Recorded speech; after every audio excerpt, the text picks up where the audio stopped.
Tonight in Cleveland, we stand with an unbelievable Game 5 at hand. There have been only 2 Game 5s since the birth of baseball's divisional battles. In 1995, Ken Griffey headed home and his team never looked back. Then in 1997, right here on this very field, a fantastic Final 5 was played. Into left center field. Giles is there. Celebrate. This past weekend, a massacre occurred. But it wasn't the Bostonians who cried. It was the Clevelanders who died. Now we return to Cleveland, where the Red Sox are truly reborn and are led by their surprising hero, John Valentin.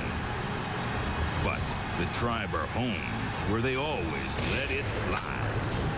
The Red Sox and the Indians are ready to shake the Jake and see who'll survive the do-or-die number 5. It's Boston and Cleveland in Game 5, next on Fox. For the second time in their history, the Indians try to win the 5th game of a division series at home. The noise at Jacobs Field may be worth 50 runs a year to the Indians. They could use them tonight if the Sox score 23 again. Pedro Martinez is throwing, tells us he could throw a couple of innings tonight, but he's not starting. Steve has important information about what his injury may really be and if it will affect his future. From Fox Park, where we know better than to sing Darryl, Darryl, or Manny's hitless at anybody, it's the American League Division Series Game 5 pregame show. Alongside Steve Lyons, I'm Keith Olbermann. And one team has scored 32 runs in the last 2 games, and it's not Cleveland. John Valentin has 10 RBI. Dave Justice is benched, and Manny Ramirez is hitless in 15 at-bats. Steve, what's wrong with this picture? It is the exact opposite of what we thought we'd see. We thought the Indians would come in there with their huge bats and score a lot of runs. And the Red Sox, all those nobodies that people have been talking about, and by the way, they hate it when you call them nobodies, but that's what makes them a great team. Everyone thinks they're not worth being out there on the same field. They forced a Game 5 because they have big hearts, and that sometimes can do it for you. Big heart, not a big body, Pedro Martinez, and his bad back may have permitted Pedro to dance in the dugout to the sounds of Mambo number 5 between innings last night, but apparently it would allow him to start this evening. Jimmy Williams instead turns to Brett Saberhagen, who was lit up like Christmas by the Indians in Game 2. The winner in that one, New Englander Charles Nagy, goes for Cleveland. Steve, Pedro can dance. Why can't Pedro start? Well, because I wouldn't be surprised at all to find out a little bit down the road that this is not a back injury at all and that it is a shoulder injury. Maybe the same shoulder injury that put him on the DL right after the break. Check this out. Game 1, 4th inning, a 96-mile-an-hour fastball that strikes out Jim Thome. Right after that, what is that move right there? That's a move of some guy who's hurting a little bit. He faced 2 hitters after that. He faced Baines and then Justice. He only threw 2 fastballs to both of those guys. Neither of them reached 90 miles an hour, and he got them out on changeups. Granted, he has a great changeup, but it looked like the kind of guy who said, I can't get my fastball up there anymore. This guy's worth $12 million a year. I do not pitch him if I own or run the Red Sox at the risk that I ruin him for a long time after this. I wouldn't be surprised to see him shut down for the rest of the year if he doesn't get better. Yeah, this gesture either means you're hurt or you're landing planes. Yeah, because I didn't see any flashlights in his hands, or he wasn't doing that 2-finger point like this. Nothing. From the NL playoffs, late word that Cookie's crumble will cost him a 5-game suspension. Mets third base coach Cookie Rojas, who shoved ump Charlie Williams over that foul ball in the 9th inning, has had his fortune written for him. He will sit for 5, raising the interesting question, what happens if the Braves sweep the Mets in 4 in the NLCS? Across town, the question is about Paul O'Neill. That bruised rib of his fractured.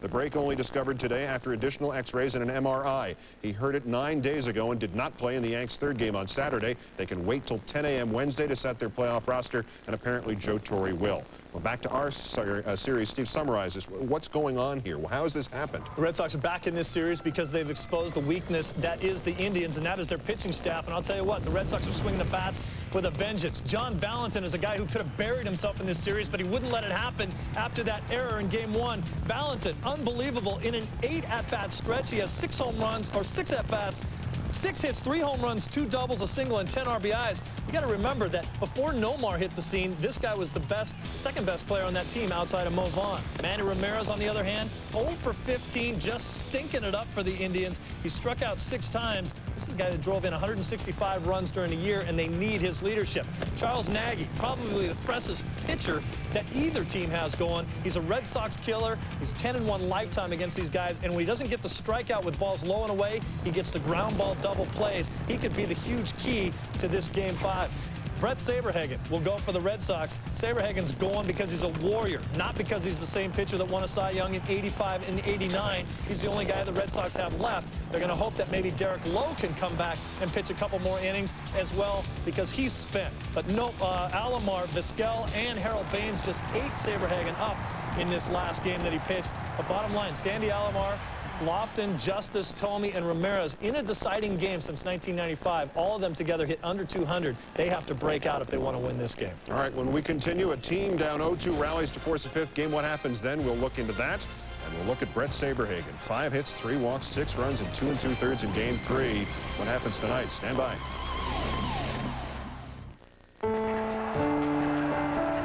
Nine programs, $27. 5 hot dogs, 6 pennants, $45.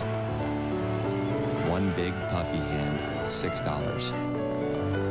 Their first big league ball game, priceless. There are some things money can't buy. For everything else, there's MasterCard, the card at the heart of Major League Baseball. For only the 8th time in baseball history, a team has come back from down 2-0 to force a 5th game in a best-of-5 series. The Red Sox, the latest of the undead. History suggests their odds are decent tonight. 4 of the 7 teams previously in this situation have won Game 5. The saddest victims, who else but the Cubs? The league championships were still best-of-5 in 1984. The Cubs won the first 2 from the Padres, the opener 13-0, and then lost Game 3. Then lost Game 4 on Steve Garvey's homer in the bottom of the ninth. Game 5, 3-2 Cubs in the 7th. Then Tim Flannery's roller hops under Bull Durham's glove at first, tie.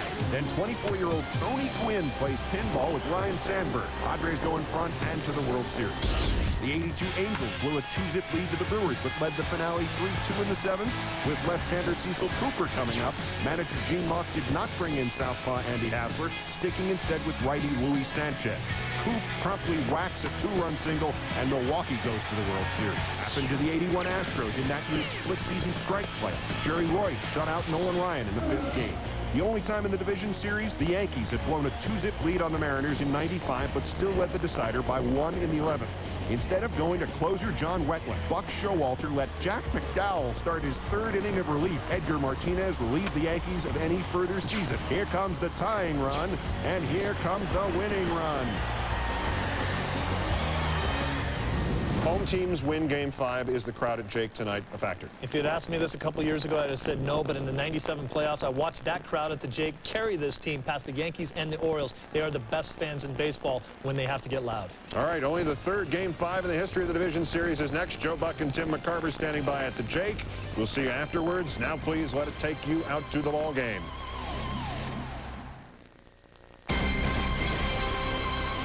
Buck along with my partner, Tim McCarver. Who would have thought when these 2 teams left this city on Thursday that this series would even think about coming back here for a 5th game? Well, it's a real credit to Jimmy Williams and the Red Sox for the abrupt U-turn they've taken in this series. There's one question that's left.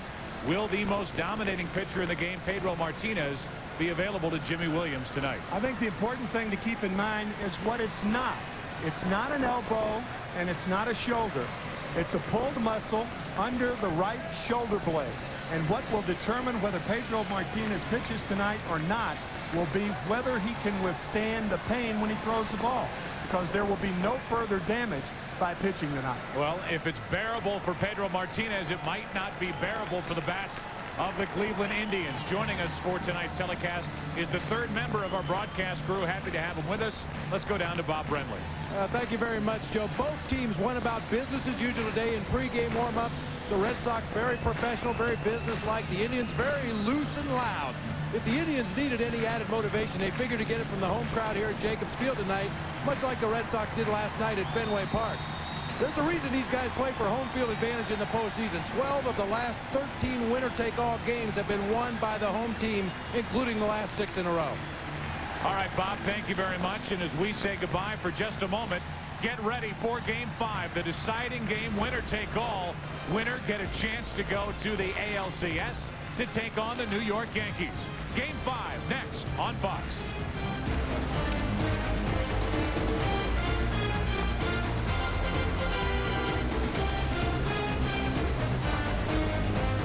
believe it? My husband, Nolan Ryan, has arthritis. So his doctor says stay active and take Advil to make it easier. I take it for my arthritis pain, so we can exercise together. Advil, stronger than pain. 9 programs, $27. 5 hot dogs, 6 pennants, $45. 1 big puffy hand, $6. Their first big league ball game, priceless. There are some things money can't buy. For everything else, there's MasterCard, the card at the heart of Major League Baseball. The 1999 Division Series on Fox is brought to you by Infiniti, makers of the all-new I-30 Performance Luxury Sedan. It's all the best thinking. By Adidas, Long Live Sport. By The Story of Us, starring Michelle Pfeiffer and Bruce Willis, starts Friday, October 15th, rated R. And by MasterCard. MasterCard, proud sponsor of Major League Baseball and fan of the great American pastime. And we welcome you back to Jacobs Field here in Cleveland. Fans are packed in, as they always are here at Jacobs Field. And for more on the Pedro Martinez story, we send it back down to Bob Brenly. Bob? Well, thank you, Joe. Pedro Martinez in the first base Red Sox dugout is wearing baseball spikes. Pitchers generally wear running shoes to sit on the bench and watch a ball game. Pedro has his spikes on. He's ready to go to that bullpen if necessary. Back to you, Joe. All right, Bob. Already proving his worth here in Cleveland. Bob Brenly with the story that Pedro is in spikes. Keep talking about dancing to Mambo number 5 back at Fenway. It's tough to dance to Mambo number 5 wearing spikes. So no tennis shoes, spikes. We might see him later. Right now we see Charlie Nagy, and we look at the Budweiser starting lineup for the Boston Red Sox. Jose Offerman will lead off at second base. John Valentin has been a hero in games 3 and 4 for the Red Sox. He's at third base batting second. Then Brian Dahlbach, the DH. Nomar Garciaparra at short. Troy O'Leary's in left with Mike Stanley at first. Jason Varitek catching. Darren Lewis is in center, and Trot Nixon, the rookie, is in right field batting ninth. We look now at the defense for the Indians. Will Cordero will start in left field. David Justice was penciled in about an hour and a half ago. He came up with a stiff neck. So Cordero in left, Lofton in center, Ramirez in right. Travis Fryman with a bad knee at third base. Omar Vizquel at shortstop, Roberto Alomar. Those two are the best in the business, or at least as good as the two with the New York Mets. Jim Thome at first base, Sandy Alomar behind the plate, and Charlie Nagy working on 3 days rest. He has never worked on 3 days rest during the regular season. He did, however, pitch in postseason one time on 3 days rest. 10-1 lifetime against the Red Sox. With an excellent earned run average, that includes 3-0 in postseason. Having fun with Charlie Nagy. He is a rock and roll pitcher. If he doesn't get rollers, he gets rocked. Refuses to use the middle of the plate for strikes. He'll be working down in the strike zone if he's effective, in and out. And he's improved his velocity, I beg your pardon, as his velocity has decreased with fatigue. So working on the 4th day tonight could be an advantage to Charlie Nagy, because he's a sinker ball pitcher and not a power pitcher. And sinker ballers need to be a little weak to keep the ball down. This broadcast also available in Spanish by utilizing the SAP button on your television. By the way, who didn't have a stiff neck in the field for the Cleveland Indians in last night's game in Boston? Yeah, but you couldn't replace all of them. With a 23-7 win for the Red Sox, and this crowd is already going nuts. Nagy ready to work to Offerman with Valentin and Dahlbach to follow. Game 5 underway, and a one-hopper to Vizquel. One down.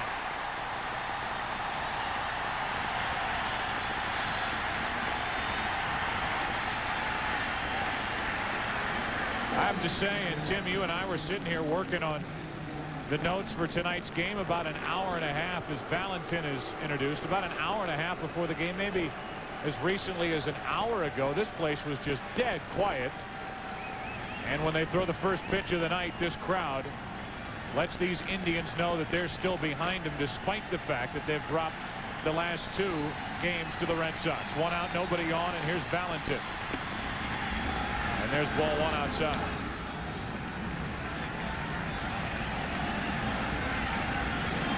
Dahlbach waiting on deck. Nagy took care of the first, and he got a roller. A one-hopper to the shortstop, Vizquel. 2-0 on Valentin. If baseball's a game of peaks and valleys, well, Valentin has been to Everest and Death Valley during this playoff series. 2 crucial errors and a dynamic offensive performance, particularly yesterday. 2 balls and a strike. Garciaparra, who sat out game 3, got a hit in game 4 last night, is in the lineup tonight for Jimmy Williams.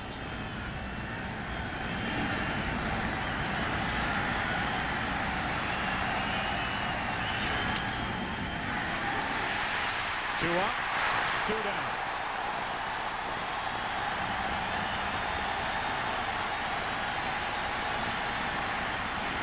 Good sign immediately for the Cleveland Indians and their fans. 2 ground balls thrown by Charles Nagy. And now Dahlbach, who is 1 for 11. The 1 hit, a home run in game 3, but only 1 out of 11 in this division series against the Indians. 2 out, nobody on. To the right side and through the right side. A base hit for Dahlbach, which keeps this first inning alive for Garciaparra. On that ground ball back to Charles Nagy by John Valentin, you may have noticed this ball hit very well to right field by Brian Dahlbach, but it hit the dirt in front of home plate. That is about as soft a dirt in front of home plate as you can have. And naturally, the Cleveland Indians ground crew has manicured it specifically to Charles Nagy's liking. Now that's Valentin right there. When that dust and dirt spreads like that, you know it's soft. Garciaparra into deep center field. At the wall, it is gone. A home run, no more. And a 2-0 Red Sox first inning lead.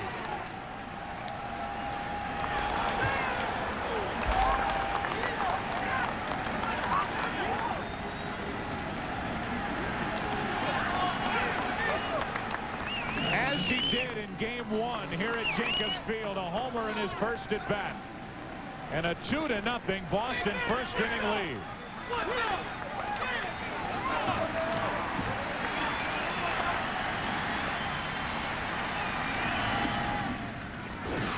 That home run hit almost in the exact same spot as Garciaparra hit the ball off of Bartolo Colon in game 1 last Wednesday night. How soft is the dirt out beyond the wall in center field? We go back to game 1. Bartolo Colon delivers. Garciaparra delivers. And you're right. I mean, it is almost a carbon copy of what just happened. It was a solo blast to lead off the second inning in game 1. And Garciaparra, with that bad right wrist, sat out game 3, as I mentioned, got a hit last night, and hits his second homer of this series to put Boston out in front. O'Leary takes one over the outside corner, 2-2. You brought up an interesting point, though, Joe. If you hit it above the dirt, you don't have to worry about it, right? Forget the dirt.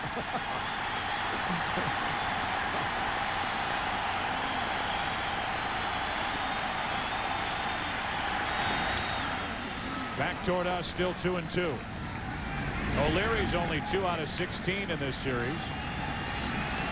But he led this ball club with 28 home runs, a career high during the regular season. At least 2 in the first for Brett Saberhagen.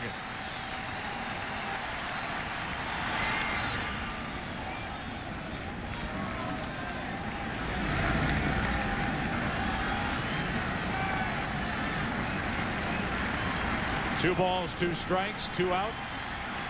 2 runs home for the Red Sox.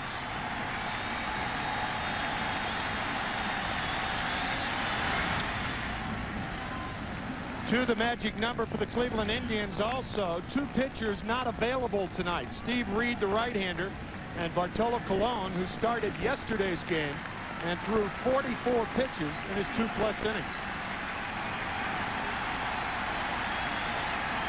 Another 2-2 pitch to O'Leary. And a full count with Stanley waiting on deck. Nomar Garciaparra, who led the American League with a .357 average during the regular season, puts Boston out in front. Now the 3-2. O'Leary is gone. And the first half inning is history in Game 5. Damage done. Nomar Garciaparra, a shot to center field. And with that, the Red Sox in Game 5 have a 2-0 first inning lead.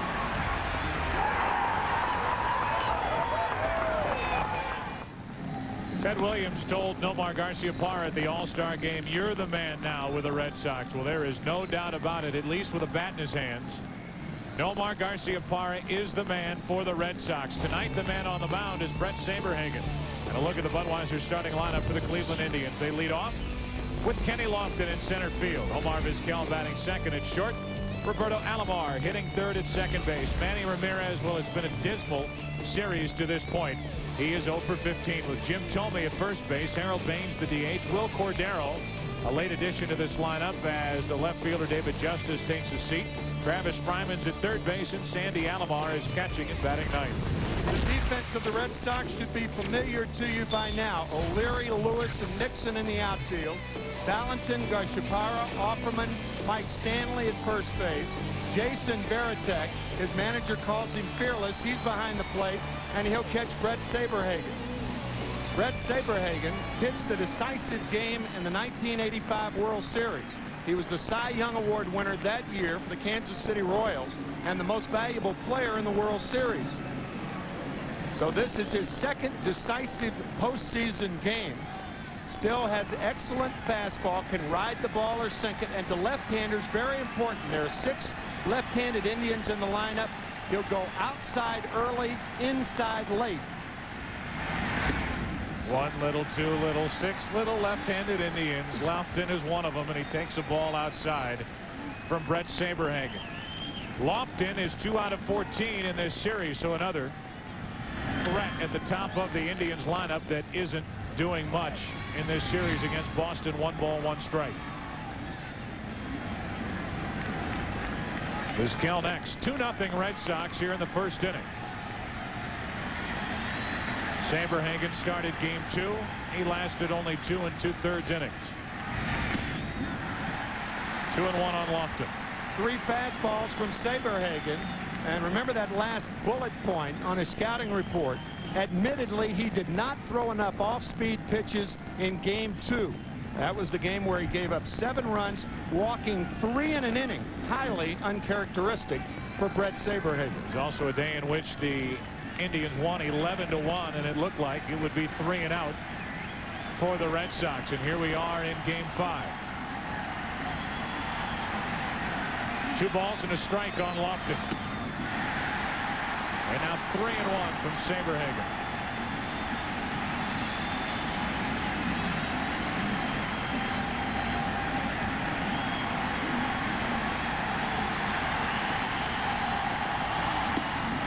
Good start for Cleveland.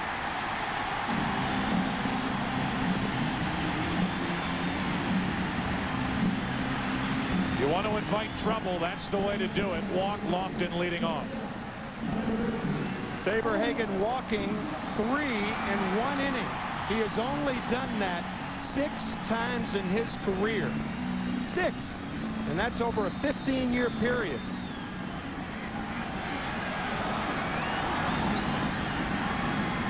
Here's Vizquel. 4 out of 16 in this series, 2 RBIs. Batting in that all-important spot in front of the Thunder in this Indians lineup. Saberhagen, a 2-time 20-game winner, 2-time Cy Young Award winner. A guy who sat out all of 1996 with shoulder trouble. They had Lofton leaning, but the throw not close. No tag applied. Let's go down to Bob Brentley. Bob. You know, Joe, Kenny Lofton, obviously a base stealer, spent a lot of time with the Cleveland Indians training staff right before the first pitch of this ballgame, stretching out his legs. He should be ready to go. He stays put. Vizquel drops down a bunt. They'll let it roll, and a wise decision by Varitek as he picks it up foul. And Back to first is Lofton. I think Mike Hargrove's arguing that Varitek may have touched this ball, but he went after it. Did he touch it? No. Once you go after it the first time, you can't come back and expect to get it the second time. He goes after it and now elects to let it roll foul. Mike Hargrove is talking to home plate umpire John Shulak, but clearly that ball was foul. He didn't touch it. And now Jimmy Williams is going to walk out to the home plate umpire John Shulak and say, look, what's he running out there for? I'm going to come out and have my say. And Shulak at least hears it from Jimmy Williams, and now Jimmy Williams hears it from the crowd here at Jacobs Field.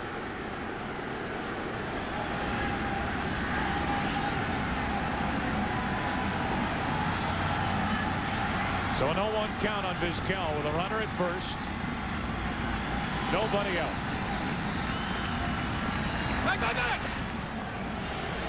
And you can hear first base coach Brian Graham screaming at Lofton to get back.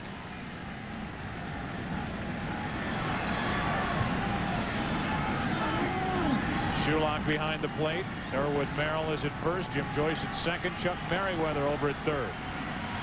Now Lofton's running. Throw down by Varitek, not close.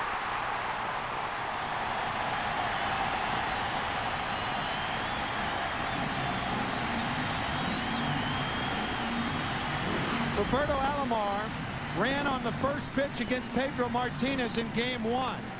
Kenny Lofton runs on the second pitch against Brett Saberhagen.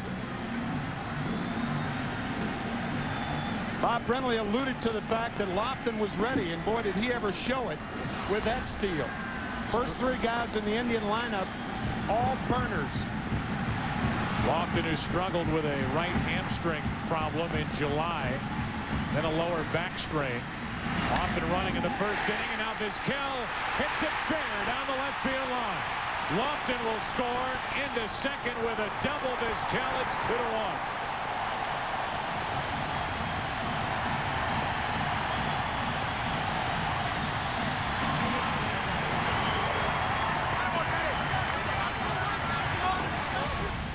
Joe Kerrigan, the pitching coach, out to talk to Saberhagen. This ball just fair down the left field line. Third RBI for Vizquel in this series. And if you're thinking about pitching Pedro Martinez, no time like the present to have him warm up. The one thing you don't want to do is bring him in when the Red Sox are trailing, either tied or ahead. Well, the tying runs at second with nobody out. Martinez still seated in the dugout. And now you face Alomar, Ramirez, and Tomey. A walk, a steal, an RBI double. And Alomar, who is 6 out of 15 in this series, 3 RBIs, hits third in this Indians lineup.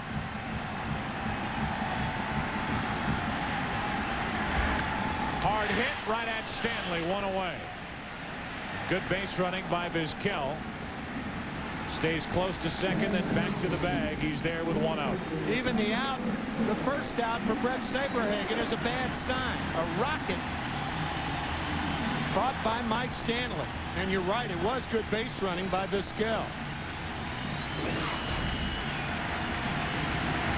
The Indians fans wondering if it's right here and now that Manny Ramirez, who drove in 165 runs during the regular season, breaks out of this funk in this division series.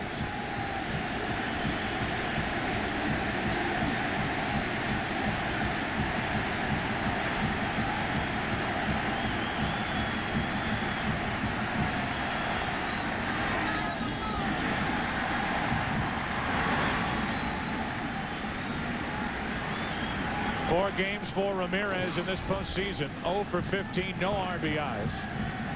Had only one 4-game stretch with no hits and no RBIs this season.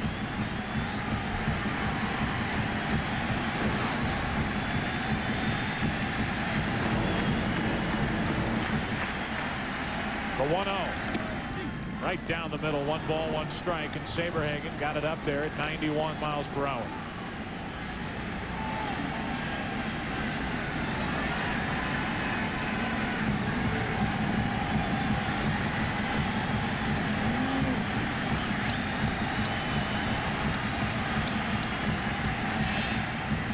look back at Vizquel, the tying run. The man at the plate, Manny Ramirez, with those 165 RBIs, more runs batted in than any major leaguer in the past 60 years.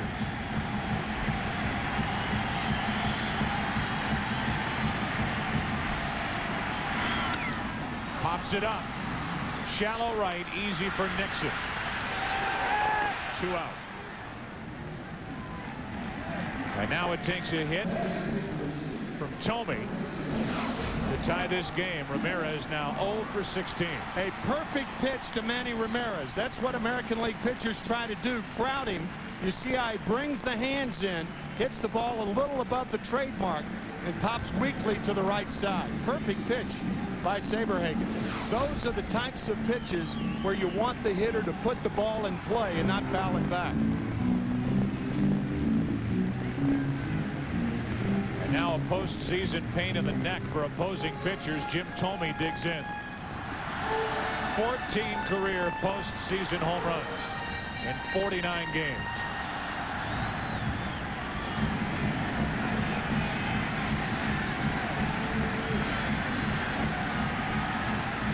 Two homers in this series for Tomey. Ball 1.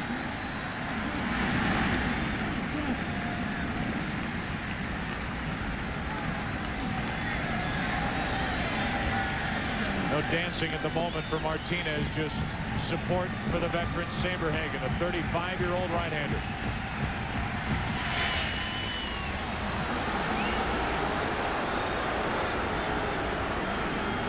Pedro caught there in a quasi-sitting position.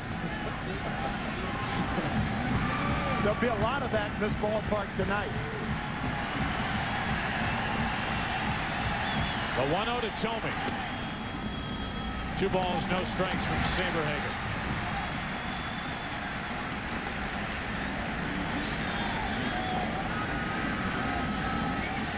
Jim Tomey, who led the league this season in walks and strikeouts.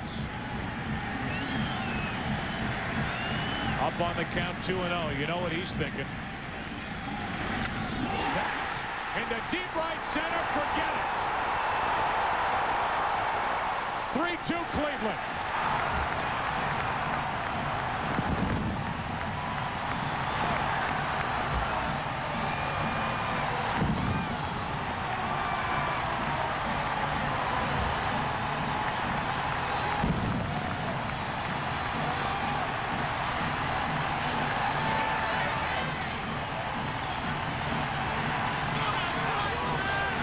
No doubt in my mind that Jim Tomey was looking for a changeup on the 2-0 count with first base open.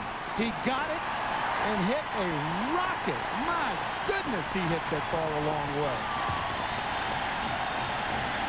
The crowd wants to see Tomey again as Saberhagen looks at Baines. There was absolutely zero doubt.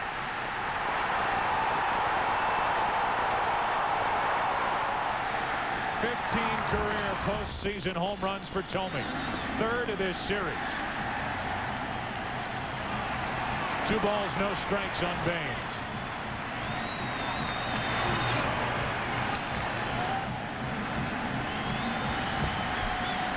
Two out, bases empty, and Baines swings and misses and shoots the bat down toward Mike Stanley. If you think that last home run by Tomey was long, try this 511-foot home run on July 3rd on Blake Stein of the Kansas City Royals. It is the longest home run measured in the history of Jacobs Field, which has been around since 1994. Joe, that one he just hit wasn't that far behind it. 477 feet. Baines rolls one over to Stanley, and a loud first inning is over. Garciaparra went deep for Boston. Tomey goes deep for Cleveland. What a start to Game 5.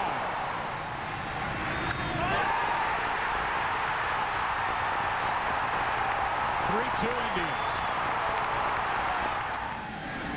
What a first inning here in Cleveland, and the Indians come out with a 3-2 lead in the second. Stanley leads it off, takes a strike over the outside corner from Nagy.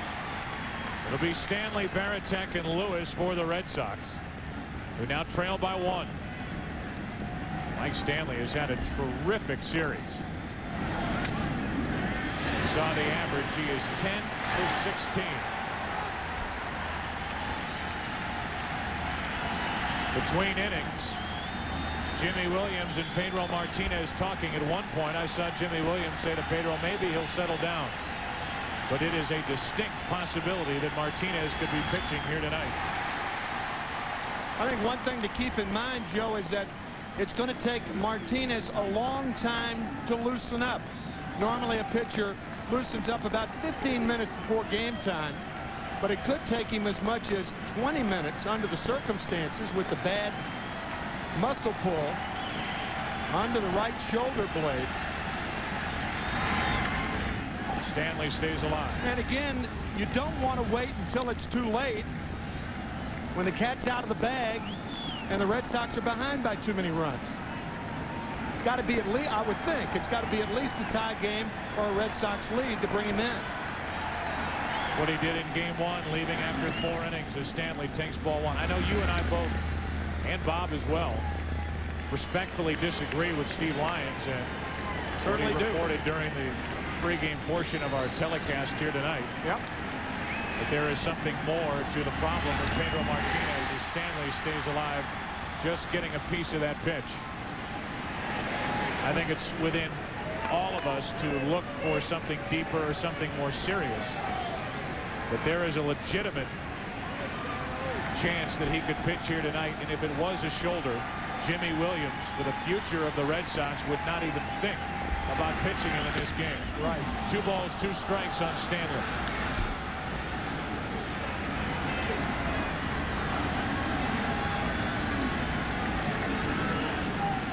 Stanley,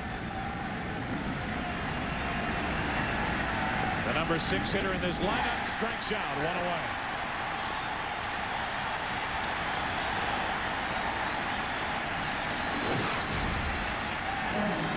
Staying out of the middle of the plate, teasing Mike Stanley with the breaking ball away.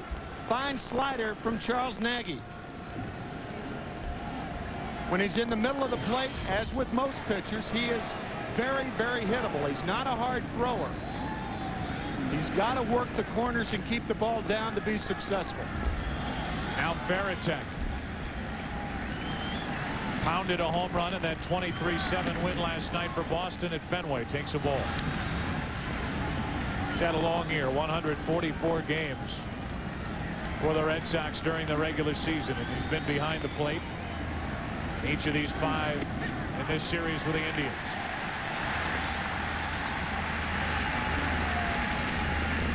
This series, the bottom of the order for the Red Sox, dismal in the first 2 games and absolutely on fire in the last 2. A 1-1.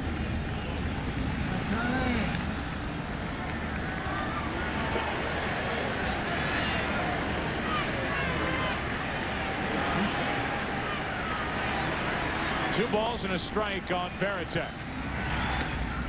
Now 3-1 as he wouldn't chase that. Darren Lewis waits to hit next.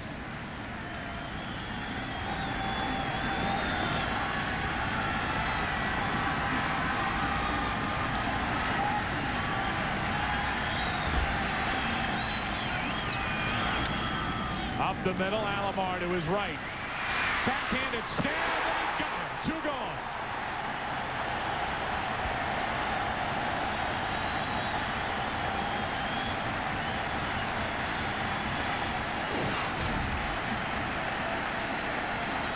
Best second baseman I've ever seen.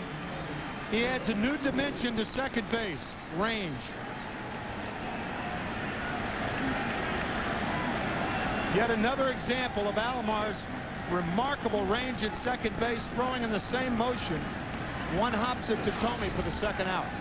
And now with 2 outs and the bases empty, Darren Lewis takes the ball. You could see from up here that the instant that ball left the bat, he knew he was going to make the play. He didn't hurry to get over there. He timed it to where he'd have a true backhanded pickup. And he knew who was running. The catcher Veritek, and he got him by half a step. 1 ball, 1 strike on Lewis. 5 out of 12 in this series, which is a surprise for a guy who was struggling in the final month of the regular season with a sore left wrist. Alomar, another try to his right. Backhanded, picked up, he got him.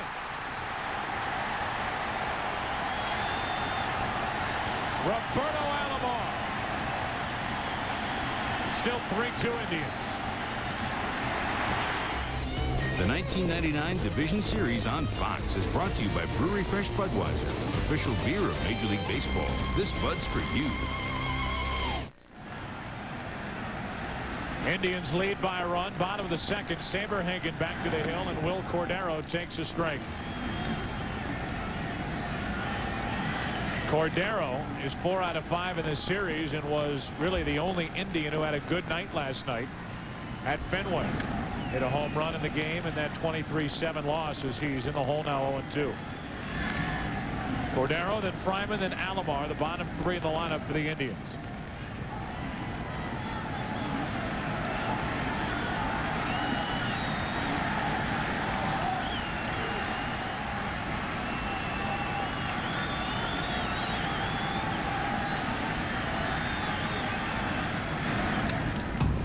Good rip by Cordero, still 0-2. We understand Pedro Martinez has left the dugout. We are tracking his every move. With good reason, as is everybody in New England. As is everybody in the Indians dugout. 0-2 the count. Cordero first up in the second for the Indians.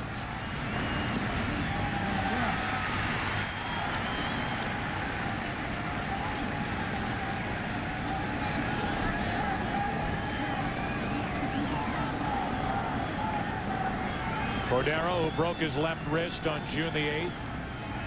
Only in 54 games this year for Cleveland. Takes ball 2.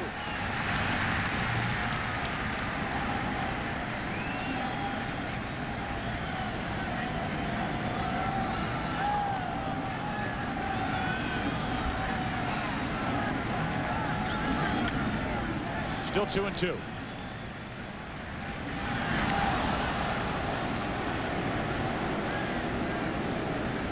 Boston Red Sox have been swept out of the playoffs 2 of the last 3 years.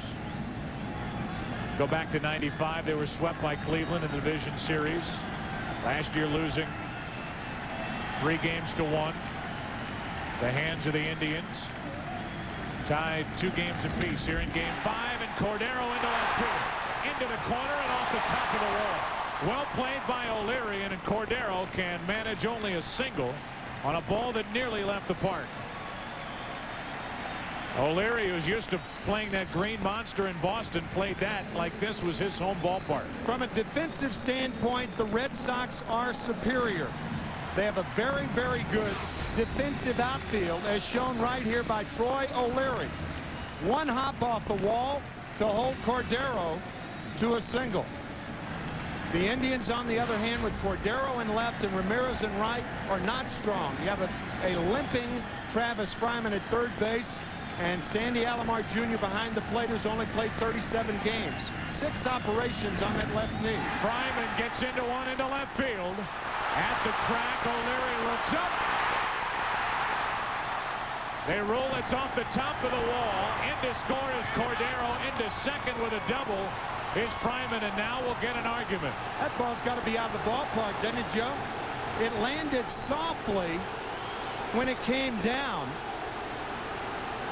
Had it hit the wall, it seems to me that it would have carried him back a lot harder. Or did it carry him about a foot above the wall? Get another look at it on the replay. That ball's gone. That ball's behind the yellow line. Yeah, the way I judged it was the way it came back. It came back in a fluffy fashion. It didn't carry him back hard. Otherwise, it's in the left center field.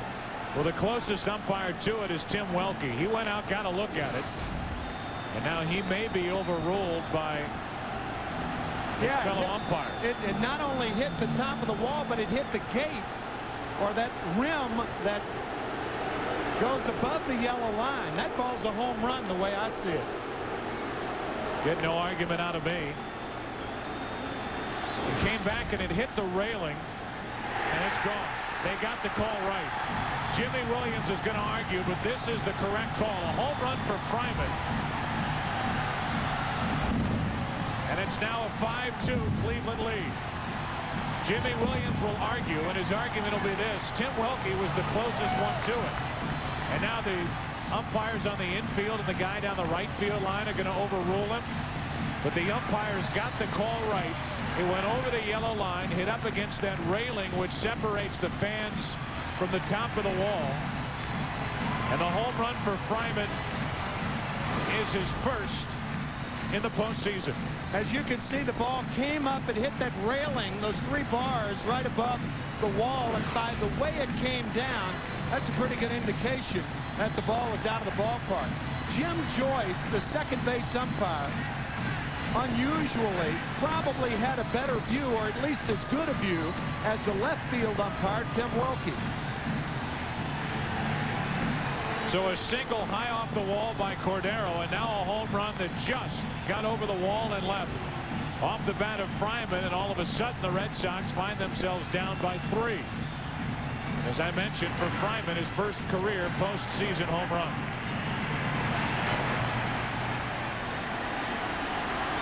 And now Jimmy Williams out to the mound. He's going to make a pitching change, as he did in last night's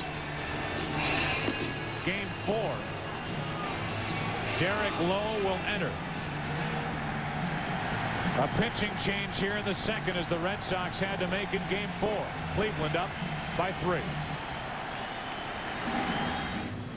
Well, we can debate it all we want up here in the booth. Let's go down to the field, listening to Brian Graham, first base coach of the Indians, and Mike Stanley. Home run. That's a home run. It hit on top of the bar, didn't it? I thought it hit the yellow line. Oh, I thought it hit the bar and went up in the air. I thought it hit the yellow line.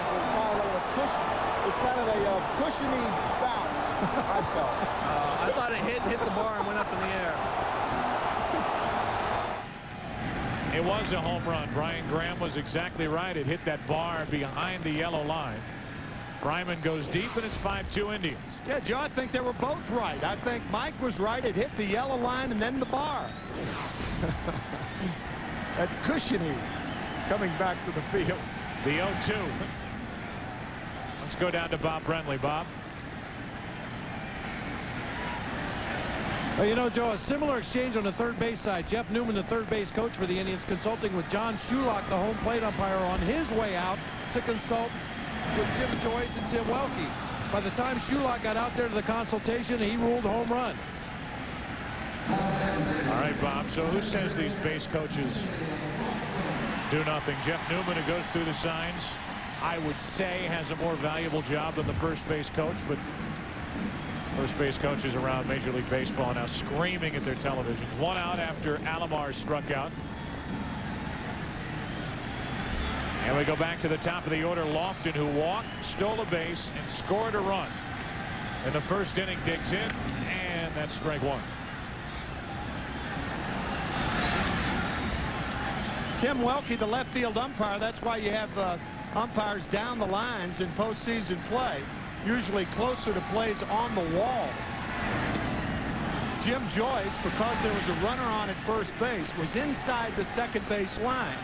Now right here you can see Jim Joyce would have an easier time identifying a home run in that area, but still had a pretty good shot on a ball hit in the air because he was racing toward left center field.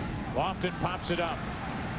Offerman back to get it, and they leave him alone. 2 out. Derek Lowe, the right-hander on the mound for the Red Sox, has pitched extremely well in this division series and is making a name for himself. For those in baseball who are watching him work in this postseason, he does have a win and a loss. 2 decisions. You see what he did this season with an ERA of 2.63 in 74 games. Also saved 15 games. He's got a nasty sink to his pitch. Good breaking ball. Get it up there around 90 miles per hour. The 1-0 to Vizquel is in for a strike. 1 ball, 1 strike. Overall in this series, Lowe is 1-1 with an ERA of 1.42. Only 1 run in 7 innings now. 2 balls and a strike on Vizquel. In game 1, he came in the game after Pedro Martinez left in the 5th inning. And then in the 6th, with 2 out and nobody on, Valentin made the throwing error. Then Jim Thome had the home run. That was the only hit the Indians got off Lowe in that game. On 3-1, Vizquel grounds to first. Stanley makes the easy play and the inning is over. But another home run, another 2-run shot. Travis Fryman goes deep, and after 2, 5-2 Cleveland.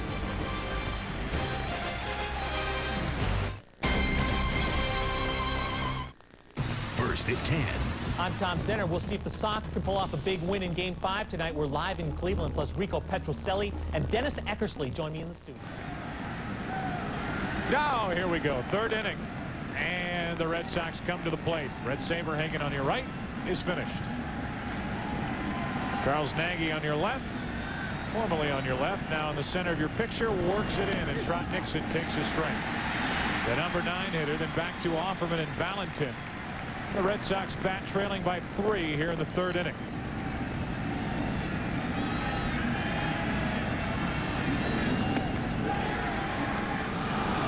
Thought it was strike 2. It's ball 1. 1 ball, 1 strike. Joe, we talked about that loose dirt in front of home plate. Charles Nagy has enticed 4 ground ball outs and 2 strikeouts. Not a fly ball out yet. Red Saberhagen, on the other hand, faced 8 Cleveland Indians, and in giving up 5 runs, had only 1 ground ball hit against him. 2 balls, 1 strike. Trot Nixon leading off. Checked his swing. 3-1.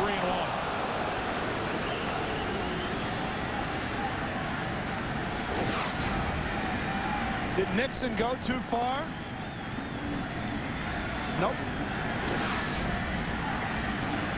On 3-1, Nixon rips it foul.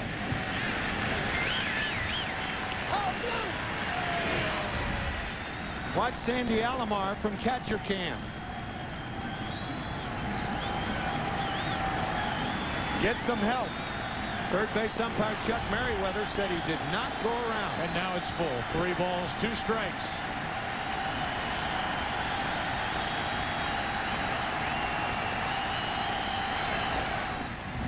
Dangerous pitch, and Nixon unloaded. Still 3-2. By the way, 2 strikeouts tonight. Charlie Nagy is now the Indians' all-time postseason strikeout leader with 55 strikeouts. 1 more than Oral Hershiser.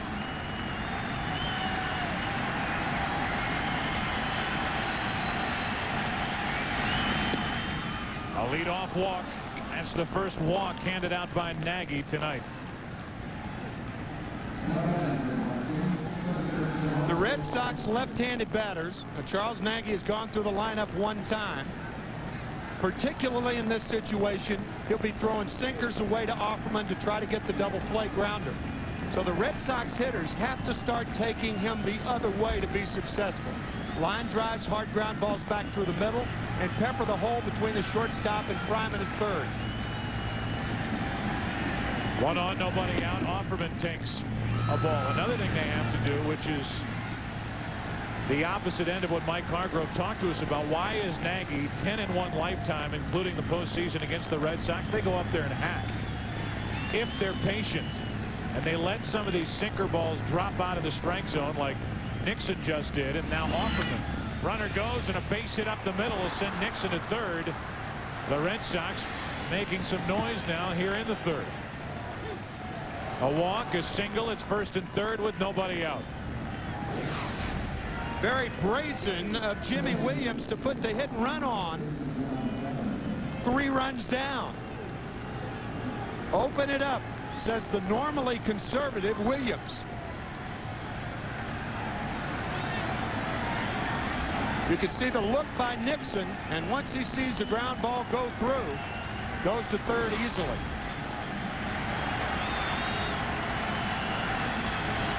Valentin, who went deep twice in Game 4 last night in Boston, stands in. First and third, nobody out. And a strike. Last night, take you back to the 2 home runs. Got Bartolo Colon.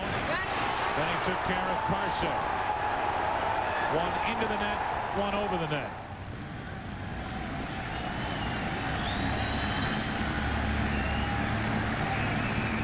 The 0-1. 1 ball, 1 strike. All 3 hitters in this inning took a strike.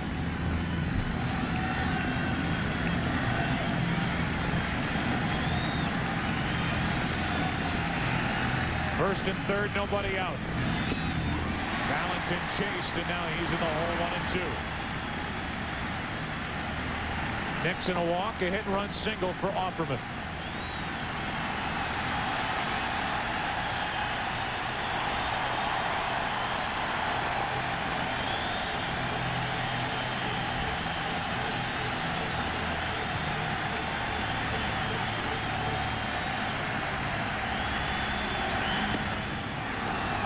Just off the outside corner, 2-2.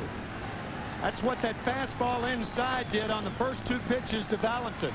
2 fastballs in, breaking ball away, and now the fastball just misses. Close. 2 balls, 2 strikes. Tying run at the plate for the Red Sox. That's foul. Offerman started and stopped over at first.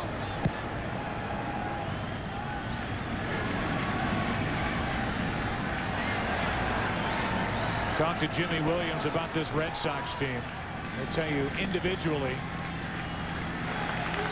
you wouldn't think much of this Boston ball club, but as a group, he loves this group that he's managing this season. A lot of heart. 2 balls, 2 strikes on Valentin. A check on Offerman. Team concept from individual achievement. That's the Boston Red Sox in '99.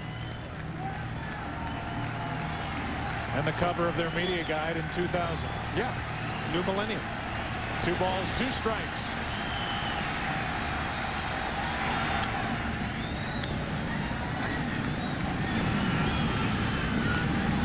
Here's a guy in Valentin who had trouble with the left patella tendon, a tendonitis in that left knee.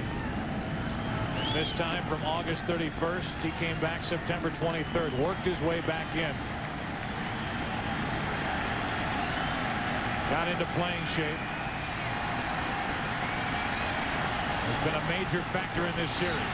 Valentin grounds it. Fryman diving stop. Out at second. That's all the Indians will get. A run scores. And it's 5-3 here in the third.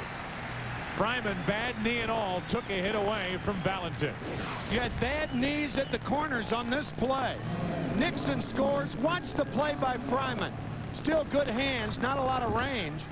But as Alomar feels it and uses the bag for protection from the sliding Offerman, Valentin is diving into first base.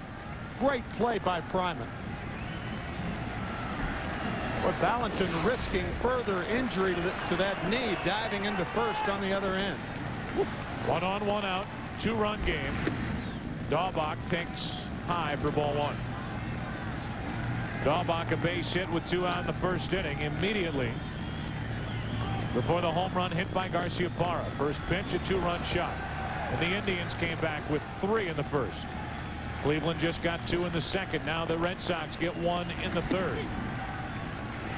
1 ball, 1 strike on Daubach. Well, you saw Travis Fryman. Here's John Valentin on the other end, limping down the first base line and then diving into the bag. Sleep in November, I guess. They don't bother to hold against Valentin, who isn't running well, with a left-handed batter at the plate, and the 1-1. 2 balls, 1 strike on Daubach.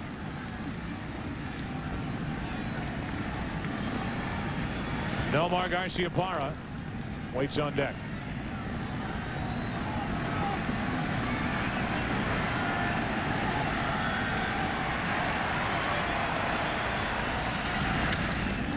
Dahlbach pretty well hit into left field. Back is Cordero. At the wall. Can't make the catch. Valentin will dig for third and hold there, and a double by Dahlbach. And it's second and third with one out. The tying runs on for the Red Sox.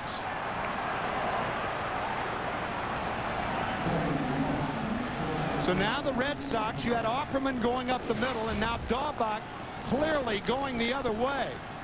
We talked about the left field defense of Cordero. Some left fielders would make that play. A guy like David Justice, who has 2 or 3 inches on Cordero, but as we mentioned, there's going the other way. As we said, you try to pull that ball, it's a 4-6-3 double play. But the Red Sox, the second time through, are adjusting to Nagy. And now this presents, with runners at second and third, one out, first base open, a third inning decision for Nagy and Mike Hargrove. No one warming up in the Indian bullpen. Obviously talking about putting Garciaparra on here with O'Leary on deck. Yeah, but with O'Leary on deck, O'Leary driving in 103 runs himself on the year. But Garciaparra, they have seen enough of this guy, say the Indians. 11 RBIs in 4 games last year against Cleveland. He missed the Saturday game and played only half of yesterday's game, but a 2-run homer his first time up. And the crowd loves the fact that they're going to walk Garciaparra.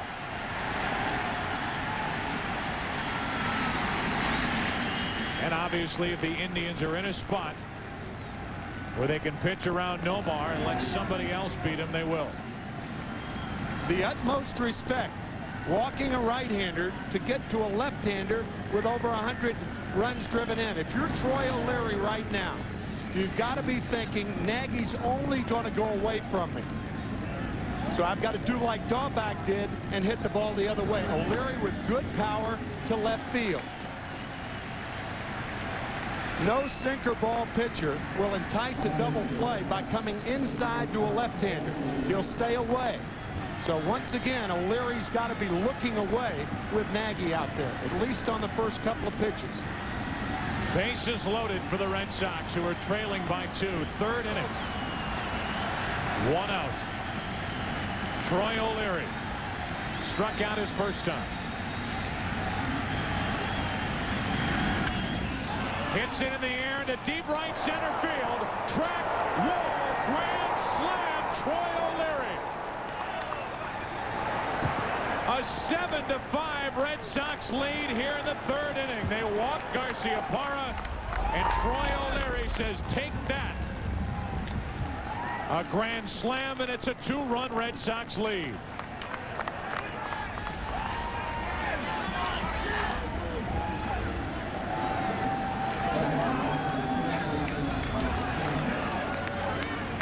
It is rare that you can second guess a pitch.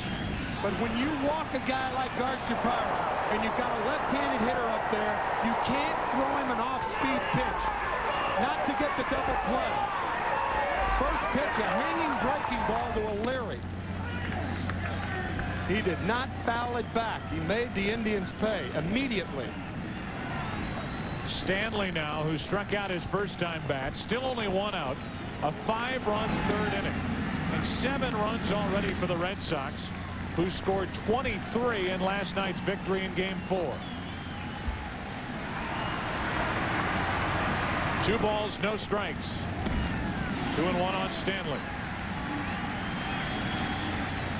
Action for the Indians out in their bullpen. The Red Sox have already, as Jared Wright gets loose, the Red Sox have already relieved their starter. Hart hit the third. Fryman plenty of time with Stanley running, 2 out.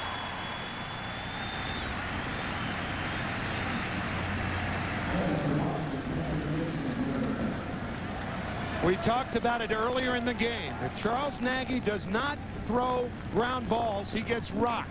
Kidding about it earlier, serious about it now.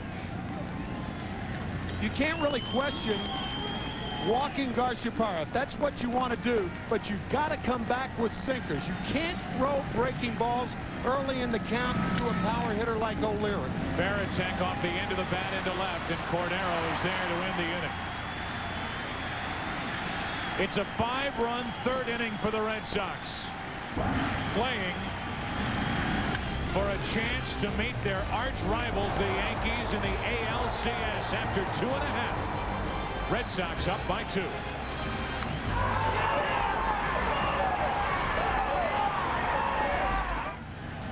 Hard to believe with all the postseason action for the Red Sox, but Troy O'Leary is just connected for the first grand slam in Red Sox postseason history. Into right center field to give Boston a 7-5 lead. We're now in the bottom of the third inning. And Roberto Alomar takes a ball from Derek Lowe.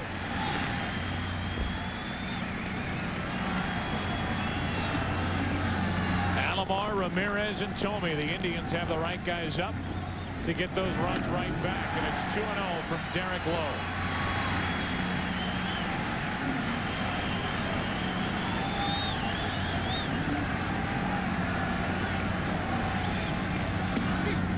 A strike from Lowe, and it's 2-1. The Red Sox, who won the World Series in 1903, 1912, 1915, 1916, 1918, but haven't since, 81 years later, are playing for the right to meet the Yankees in the American League Championship Series. Working in a hurry, Lowe on 3-1. Runs the count full on Roberto Alomar.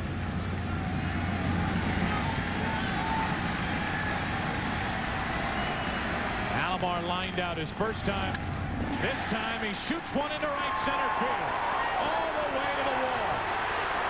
Alomar digs for second and has a leadoff double.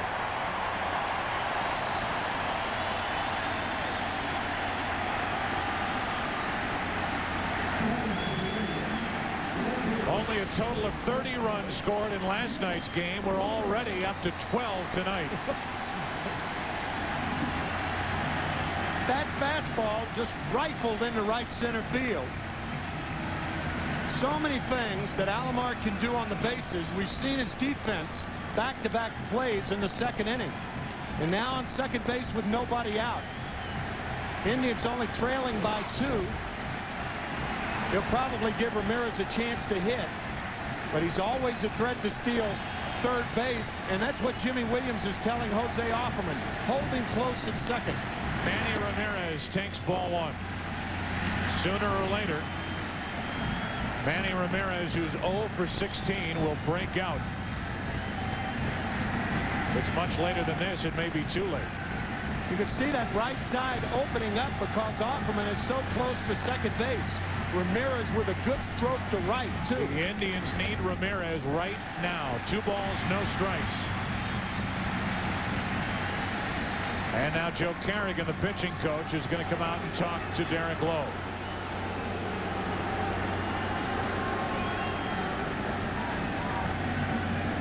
Before the game, my cameras caught the Red Sox lineup in the dugout and checked the third name from the bottom, P. Martinez, with an S. It's misspelled. $12 million a year, and you misspell his name. They don't misspell it on the checks, I guarantee you. Nor did that was Grady Little. Obviously, everybody's so excited. It's an easy mistake. Everybody knows who he is, particularly in a gray road uniform. And New England, I might add. Still not in the dugout, not in the bullpen is Pedro Martinez, the 2-0. Into right center field. Ramirez gets his first hit. He knocks home his first run. He has a double, and we have a 1-run game.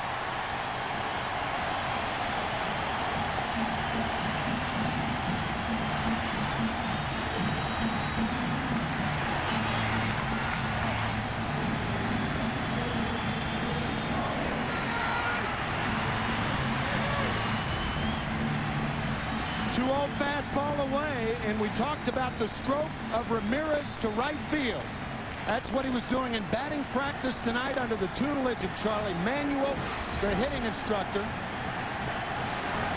Puts it into effect and inches the Indians closer. Shot of Clarence Jones, former hitting coach for the Braves, as Tomey unloads on strike one. Tomey unloaded in the first inning, a 2-run bomb, 477 feet into right center field.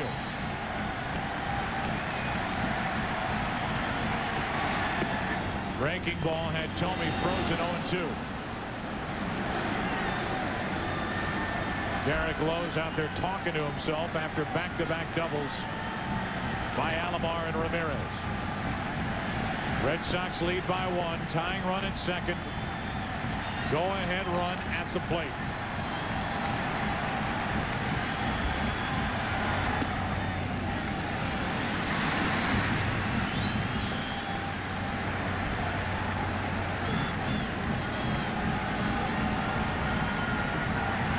One ball, 2 strikes on Jim Tomey.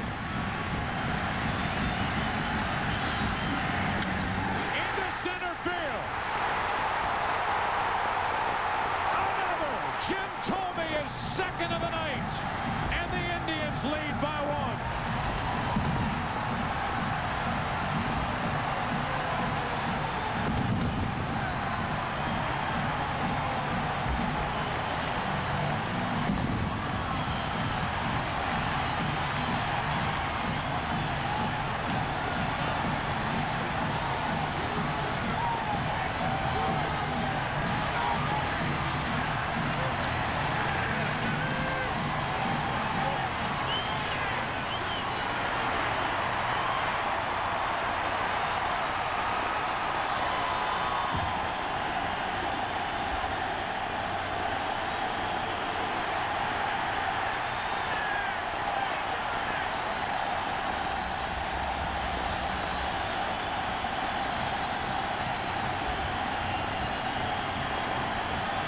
Pedro Martinez starts to loosen for the Red Sox. Baines rolls one over to second. Offerman to play. 1 out.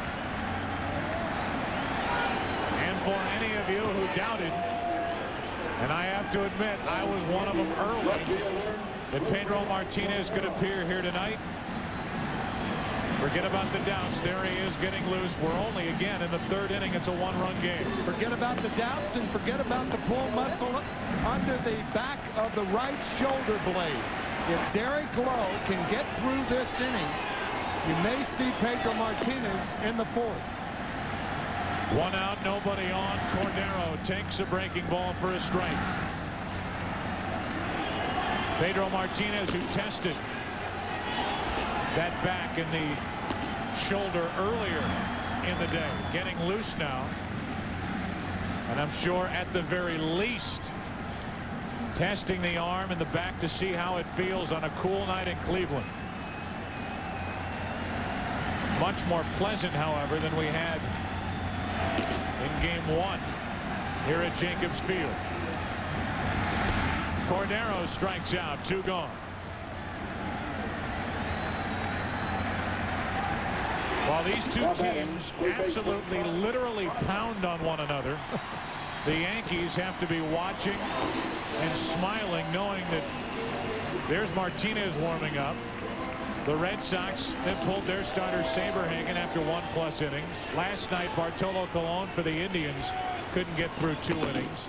Did throw only 44 pitches. But the top starters, Dave Burba, out with a muscle in his forearm. Injured that in game 3, had to leave after 4 innings. There might not be much left after this series for the ALCS and the defending champion New York Yankees. 0-2 on Fryman. Rod Beck getting loose as well for the Red Sox.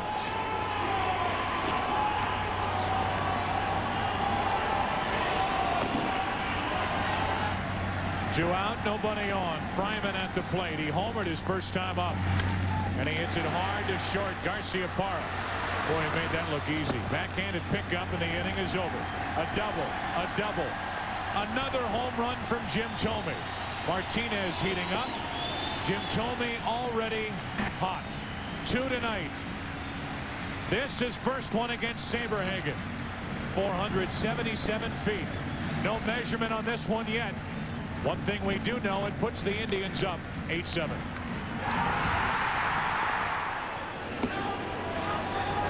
Martinez still loosening as we move to the 4th inning. And there's a ball low and away. 1 ball, no strikes on Darren Lewis.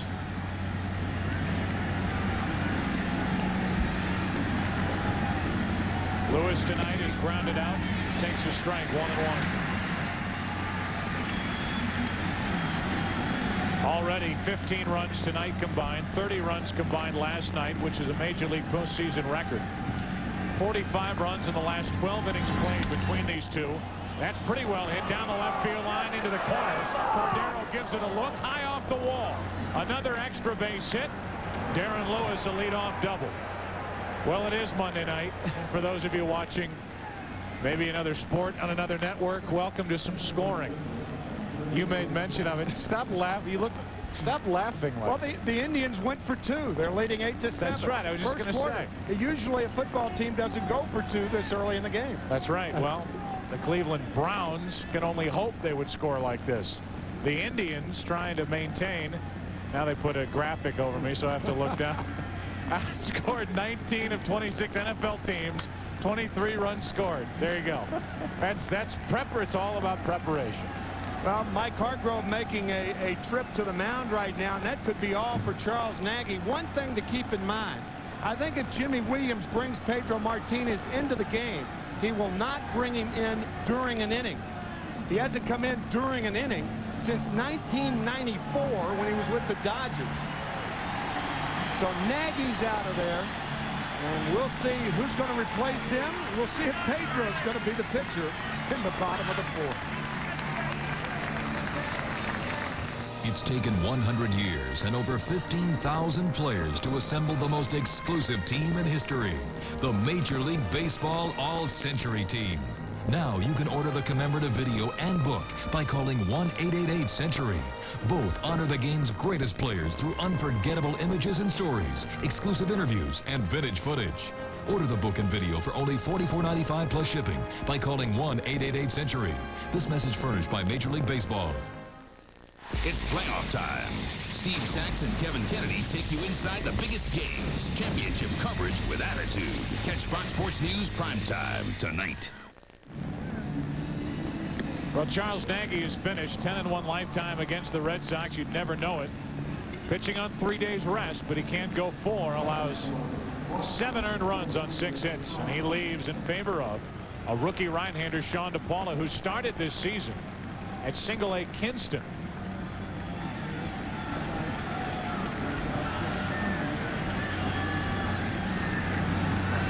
DePaula, no record, only appeared in 11 games during the regular season for the Indians. Pitches with a tying run at second, the go-ahead run at the plate. Nobody out here in the 4th inning, and Trot Nixon, strike 1. DePaula was good in last night's game, really the only Indian pitcher who can stake that claim. An inning and 2/3, no runs, no hits, 3 strikeouts. Those are his numbers from the regular season. Trot Nixon walked and scored in his only plate appearance so far. See that DePaula throws hard, 94 miles per hour, 1 ball, 1 strike.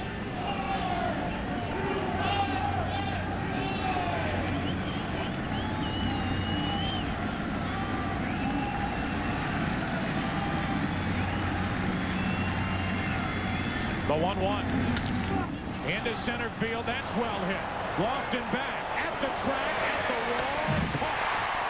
And Lewis was caught between second and third, scampered back to the bag, and he's still at second, 1 out. A very poor base running play by a good base runner. When you're in that position where you don't know whether the outfielder's going to catch up to it, you go a third of the way. That gives you a chance to get back to the bag to tag and go to third. Lewis caught too far. There's nobody out. It's imperative that he get to third base. It's a bad base running play by Darren Lewis. And the thinking behind it is If he doesn't catch it, he scores easily. Absolutely, because the ball's off the wall. It's rattling around in regular center field, and Lofton can't get to it in time. At the very worst, you have first and third and nobody out. Now it's a runner at second, one out, and Offerman drag bunts foul off to the right. Let's go down to Bob Brenly. Well, Joe, when Derek Lowe came off the mound at the end of the bottom of the third inning, he was looking at what appeared to be a blister on his hand. He went into the Red Sox clubhouse, stayed there throughout most of this inning. When he came up the tunnel from the clubhouse, he was met by pitching coach Joe Kerrigan, who had some words with him. Lowe grabbed his glove and went back into the clubhouse. As Pedro continues to throw in that bullpen, we can only speculate that perhaps he's coming into this game. Bob, thank you. Look at Joe Kerrigan. As we mentioned, he's been with Pedro Martinez their years in Montreal, 94, 95, 96 together there, together with the Red Sox. Runner at second, one out, and 1 ball, 1 strike on Offerman. A long inning for the Indians in the bottom of the third. A long inning here in the top of the fourth for the Red Sox. What this delay has given Martinez is a chance to warm up like a starting pitcher. Tying run at second. Offerman fouls it away. Strike 2.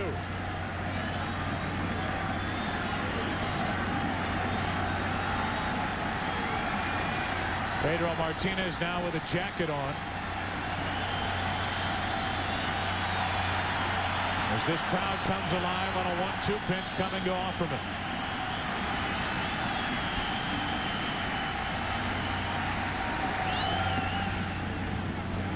Two and 2. Valentin, one of the hitting heroes for the Red Sox in this series, on deck.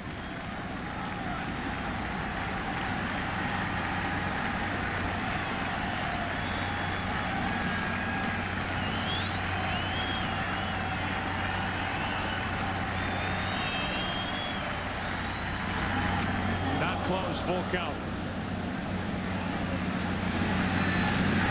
Nice save by Sandy Alomar. That ball eludes a lot of catchers. Keep in mind, we talked about it earlier, Alomar with 6 operations on that left knee, one of them this year in May. 3 balls, 2 strikes.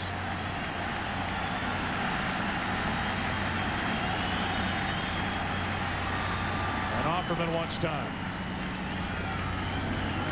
John DePaula basically came out of nowhere down the stretch for the Indians and pitched so well that he was forced into this bullpen for the postseason for Cleveland. And he misses inside to put the go-ahead run on.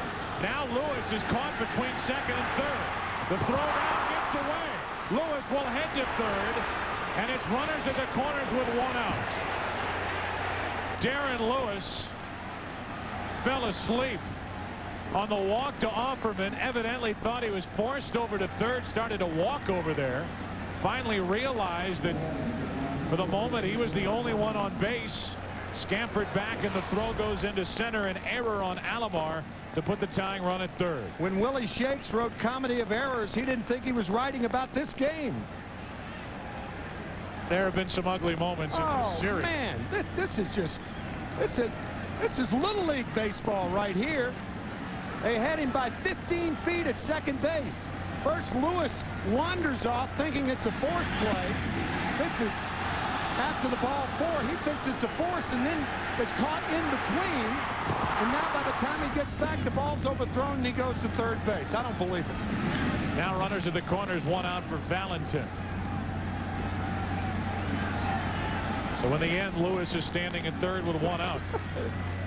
Just as he planned it, right? Absolutely. Oh, man. A 1-0 pitch. High from DePaula, 2-0. What happens from a catcher standpoint, you're so startled, you can't believe he's doing it.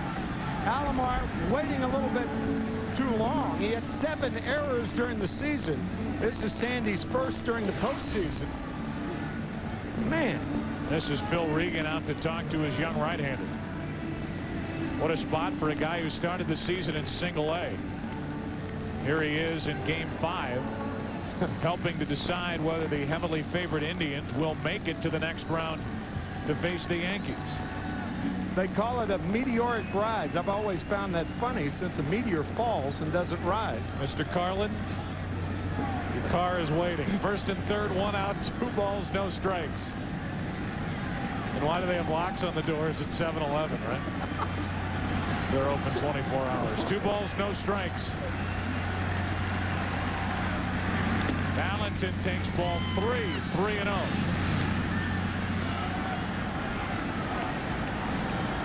Since the 5th inning of game 3, 39 runs, 40 hits in just over 15 innings.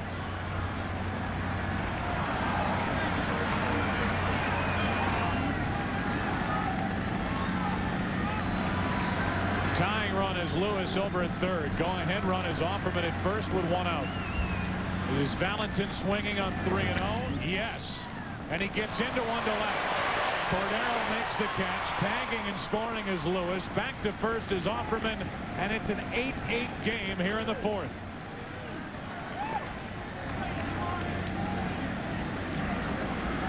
Two base running mistakes, and 3 minutes later he scores the tying run. What an adventure around the bases for Darren Lewis. He should have been on third on the deep fly by Nixon. He thinks he's forced, and now he's forced to come home after tagging at third. Finally, Darren crosses hold.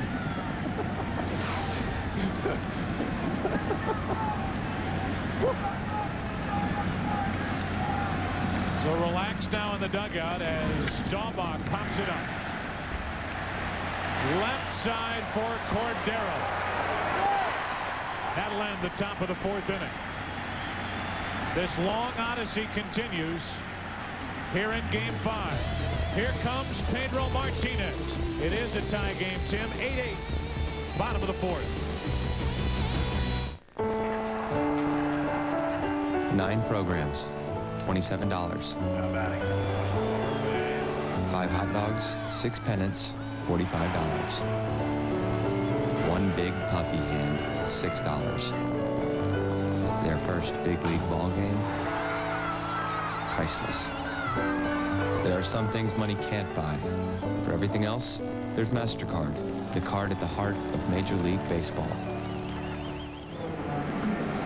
Pedro Martinez will be under the watchful, scrutinizing eye of Joe Kerrigan as he works here in the bottom of the 4th inning. Look at that, Joe. They changed the S to a Z. Finally, they got it right. I guess Pedro had to go out there and show him the name on his back. It is Pedro Martinez with a Z. And with those numbers, everybody in baseball is well aware of who he is. A 2.07 ERA. And we look at the radar gun, 91 miles per hour. This Sandy Alomar Jr. The number 9 hitter to lead off in the 4th inning of an 8-8 game, game 5 of this division series. Crowd chanting Pedro as he falls behind 2-0.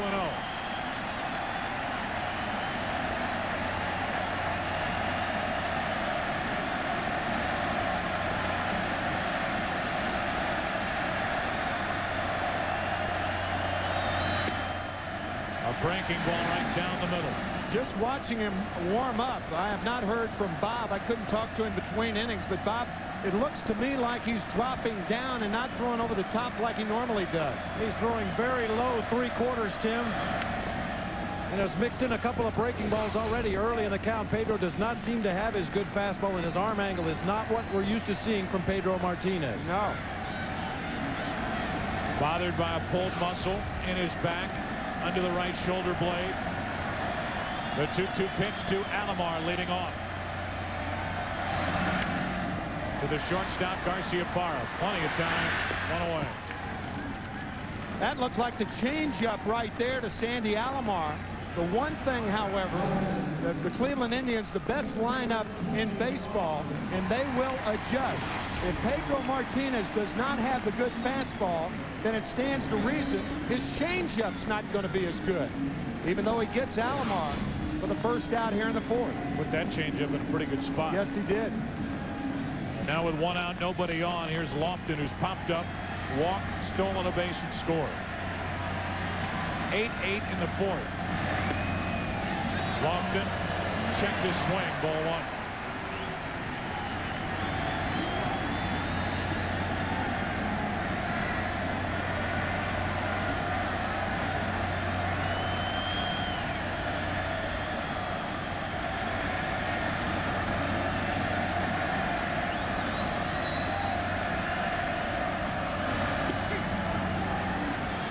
91 miles per hour on strike one. He had some pop on that fastball. He was on top of it, and it rode in on the hands of Kenny Lofton.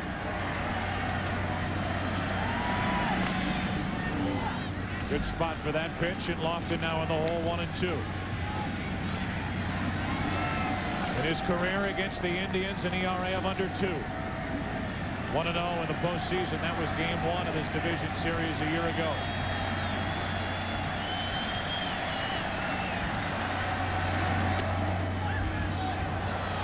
Checked it, 2-2.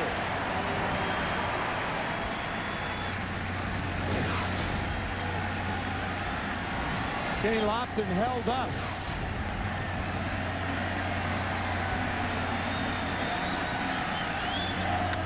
Hard hit. Stanley, a diving stop. Has to beat Martinez. Got him. 2 gone. Lofton may have had that left hand stepped on. Pedro Martinez looked back immediately, and Martinez could have brought his spike down in the left hand of Kenny Lofton. We talk about how dangerous it is to dive into any bag, but particularly first base and home plate. Very close play. Great play by Mike Stanley. Did Martinez step on his hand? The left hand, right foot. I don't think so. I think he jammed that left hand, and also Kenny Lofton has been nursing a sore hamstring the second half of the season. But a fine play by Mike Stanley, and Martinez finishes it, and he was out. Came in hard to the bag and drove that left hand into the base and then skipped across. Oh no, he might have stepped on it after the fact. Maybe, yep. See if we can follow this play. They got the call right. And maybe at the end, Martinez stepped on it, but Lofton certainly went in hot and hard on that bag. You can jam a shoulder, you can jam a knee.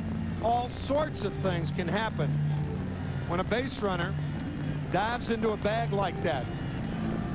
And it's interesting to note that most of the time you don't get there any faster. Not on a force play. Maybe right there, Joe. I think you're right. Looked like he curled those left fingers under. But it looks to me that the shoulder or the left elbow, it's the elbow and or shoulder.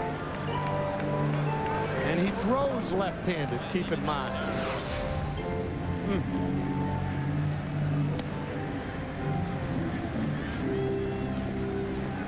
Good call by first base umpire Durwood Merrill. He was out about the length of an index finger.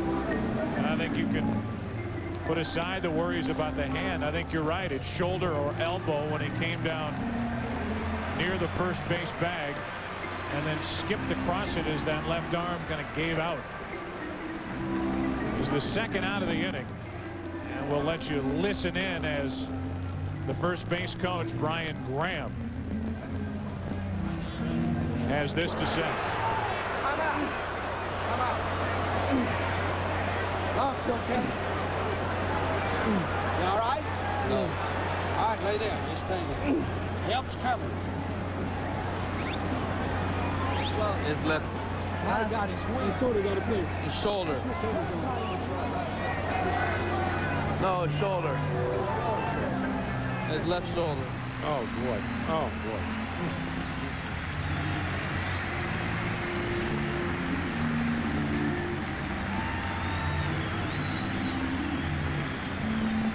Martinez will give him a pat on the backside. And out of sheer effort and hustle, Kenny Lofton jams that left shoulder. Who knows the extent of that injury, but the way he's walking off in considerable amount of pain. 2 out here in the inning. You'd have to believe the Indians have lost their leadoff hitter for some period of time. Not only lost their leadoff hitter, they've lost their best defensive outfielder in the same breath. So this will certainly weaken the Indians' defensive outfield.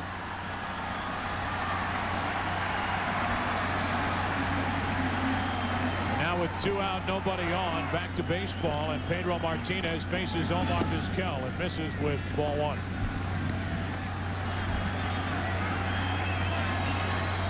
Bob Brenly will get a report for us.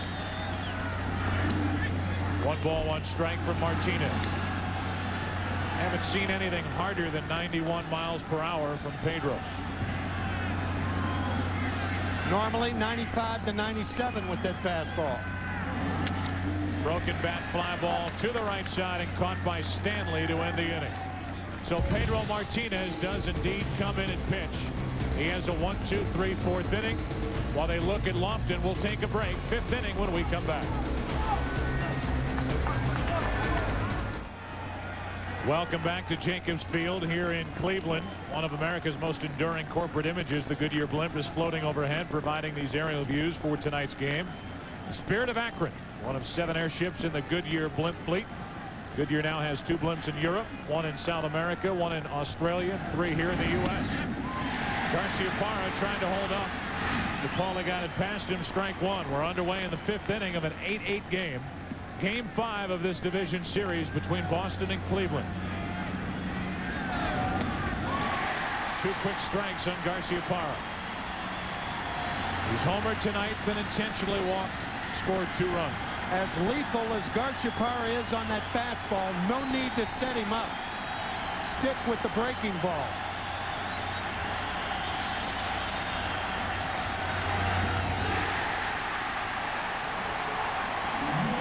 One away.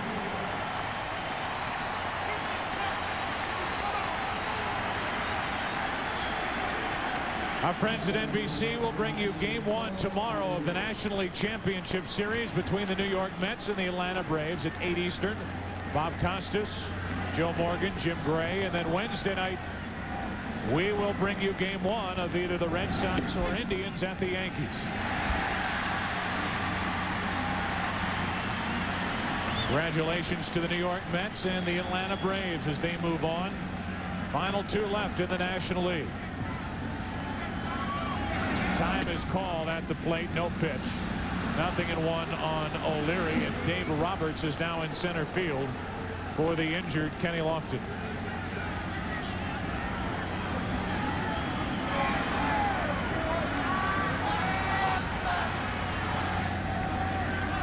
One out, nobody on. O'Leary chops to second. Alomar, the underhand toss, 2 gone.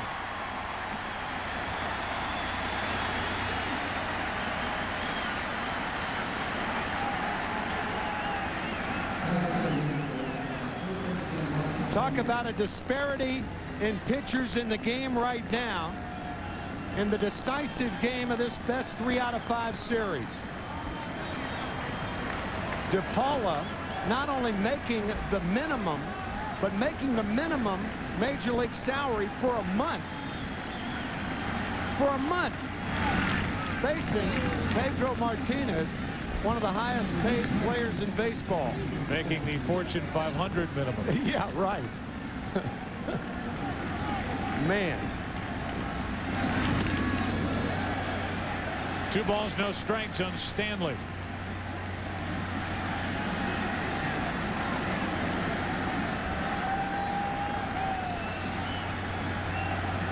Stanley 0 for 2, takes a rip, 2-1. Center fielder Dave Roberts, by the way. 27-year-old outfielder from Mike Hargrove. Getting his first big league action this year, and here he is in Game 5 of the division series. 2-2.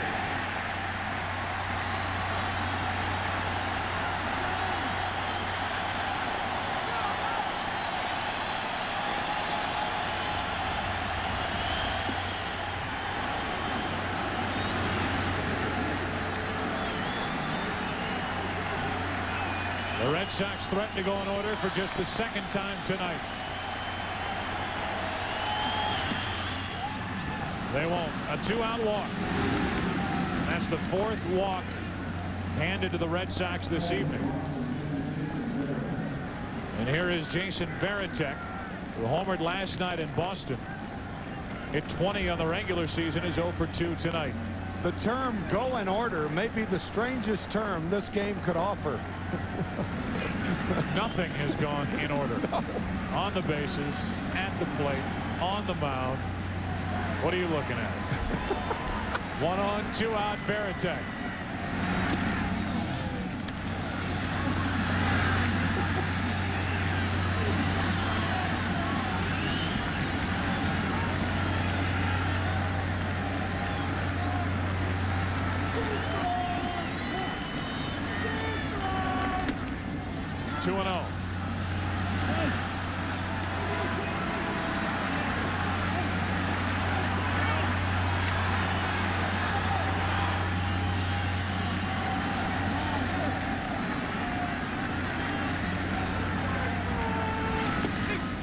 Caught the corner, 2-1.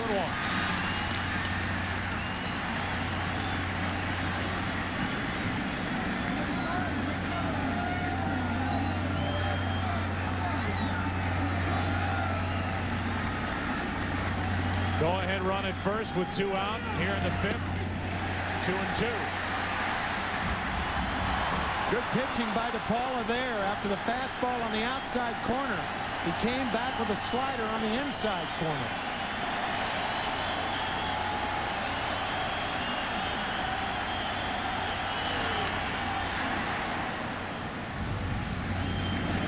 We're only 1 out away from the halfway point of this game 5, but seemingly a mile from the finish line.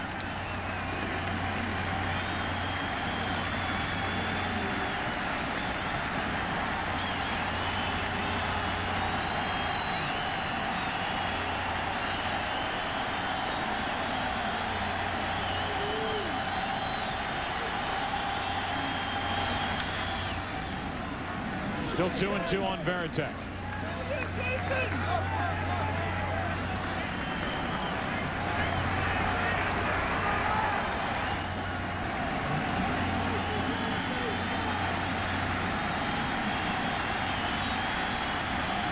Varitek waiting for a rookie mistake.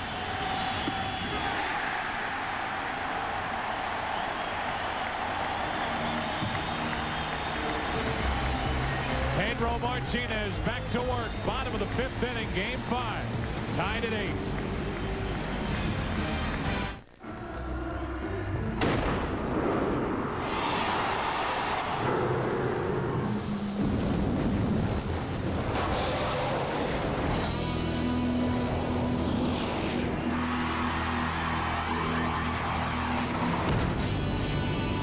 Chrysler Concorde. With the power of a multi-valve V6 and the agility of a 4-wheel independent suspension.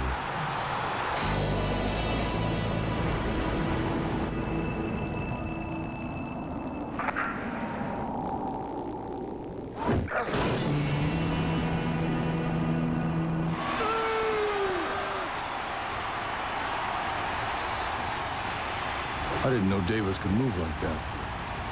I told him to think of himself as something powerful and agile. I wonder what he was thinking. The 1999 Division Series on Fox is brought to you by Ameritrade. Believe in yourself. By KFC, home of the new tender roast sandwich. At KFC, we do chicken right in a bucket and now on a bun. By Gateway. Gateway speaks to 50,000 people a day. Connect with us. And by Advil. Nothing you can buy is proven to work better. What a night here in Cleveland. Jacobs Field, bottom of the 5th inning, an 8-8 game. Let's take you back down to Bob Brentley. Bob. Yeah, Joe, Kenny Lofton obviously injured his left shoulder very badly. Jim Warfield, the Indians trainer, said the team physician is looking at him right now. They're more than likely going to take him for x-rays and more examination. I'm going to try to make my way down to the Indians clubhouse to see if I can get a further report. Thank you, Bob. First pitch is low and away to Roberto Alomar. We go back to the injury suffered by Kenny Lofton last inning.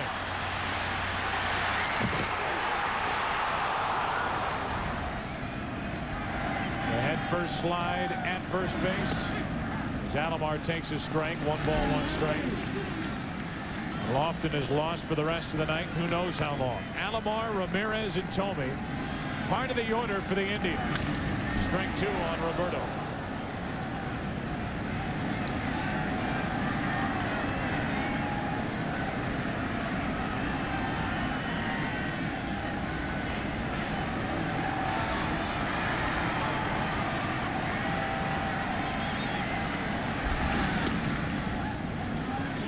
2 balls, 2 strikes.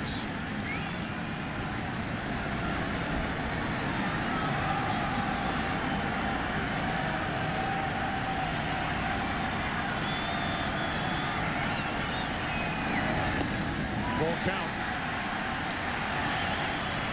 Pedro Martinez will throw any pitch on any count. You cannot guess fastball. 3-2 with Martinez out there.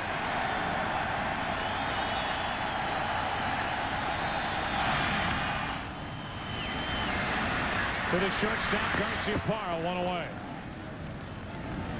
3-2 breaking ball from the right-hander Martinez. That's exactly right, Joe. The breaking ball on the outside part. He may not be throwing as hard, but his unpredictability is the same. Breaking ball, and Alomar grounds out weakly to shortstop. 1 away, and that's 4 in a row retired by Pedro Martinez. Manny Ramirez stands in. Finally broke through with an RBI double his last time up. Later a run scored on another home run by Thome. 0-1 from Martinez.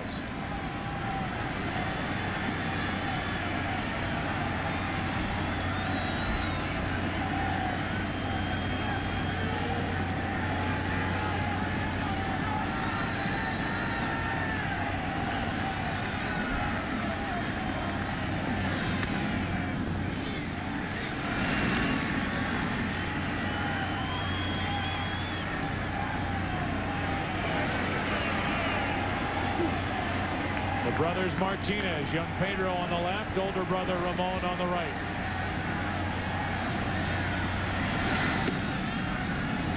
Outside. 2-1 on Ramirez. Ramon Martinez, by the way, he started Saturday's game, and he is available tonight if Jimmy Williams needs it. The 2-1. Got away and went behind Ramirez. The crowd doesn't like it, but he's obviously not throwing at him. Ball almost hit the bat. First it almost hit the left shoulder of Ramirez, and then almost hit Manny's bat.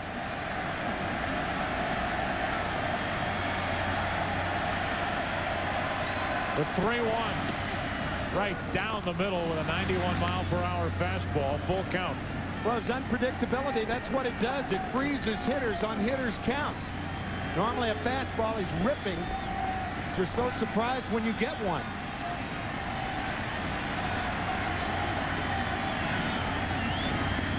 A 1-out walk.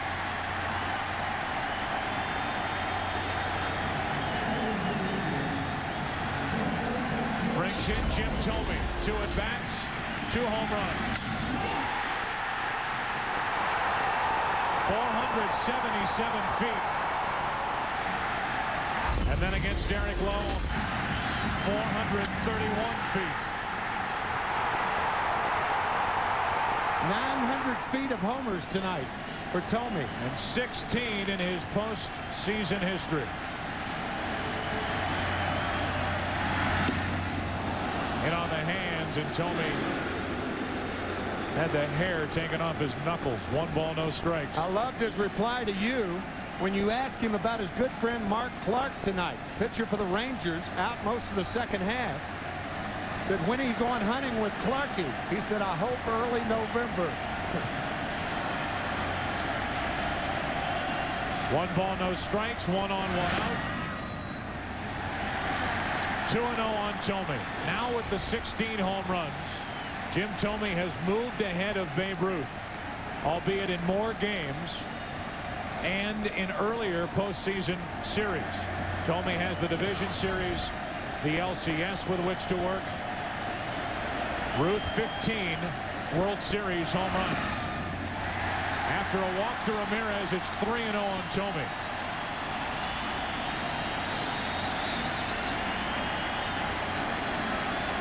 Ruth played in 41 postseason games in his career. Thome is playing in his 50th here tonight.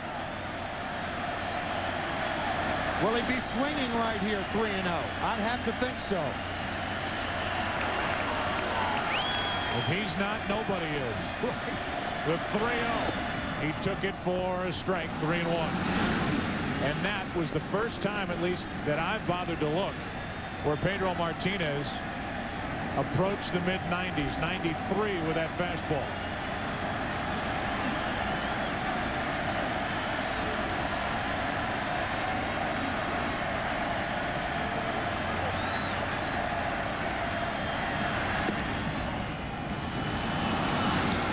Full count.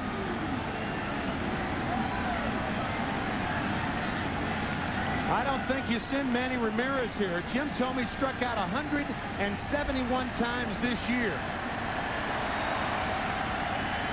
Strikeout pitcher against a strikeout hitter.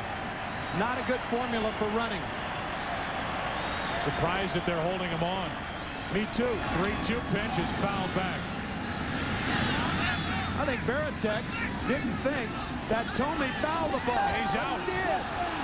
What is Ramirez doing? What's Thome doing? Well, Thome can't run because first base is occupied with less than 2 outs. But what's Ramirez doing? Thome thought he fouled the ball back. Varitek knew he didn't. And Manny Ramirez didn't know what to do. Ramirez took for granted that it was a foul ball. Thome stood there. With first base occupied, less than 2 out, can't run to first.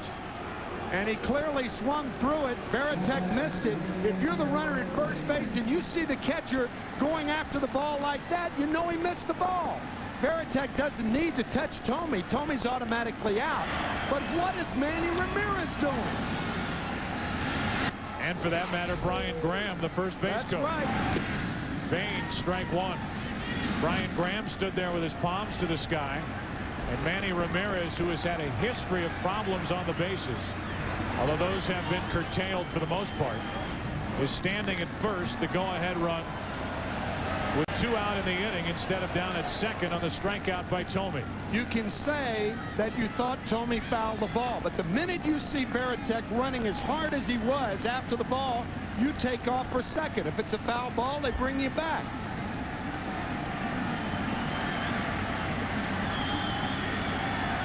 All in 1 the count. Runner at first with 2 out.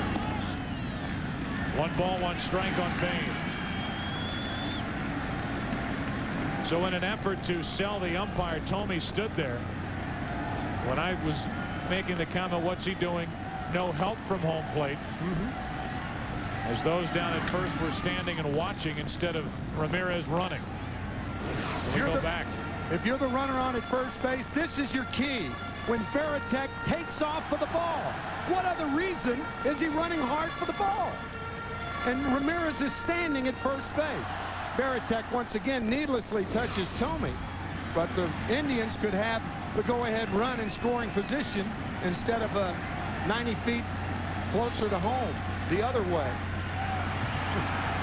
Go-ahead run at first with 2 out, a ball and 2 strikes on Baines.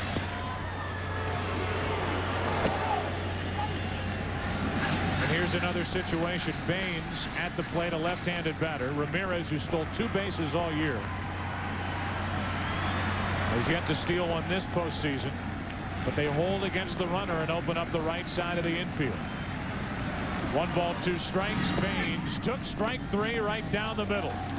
And Pedro Martinez has now thrown 2 scoreless innings here in Game 5. We're through inning number 5. 6th inning now in an 8-8 game.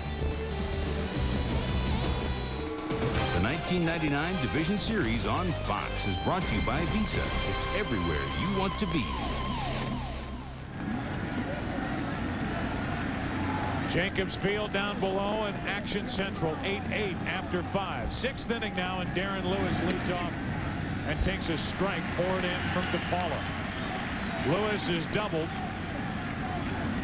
And after a wild series of base running mistakes, eventually scored the tying run in the 4th inning on a sac fly by Valentin. The 0-1.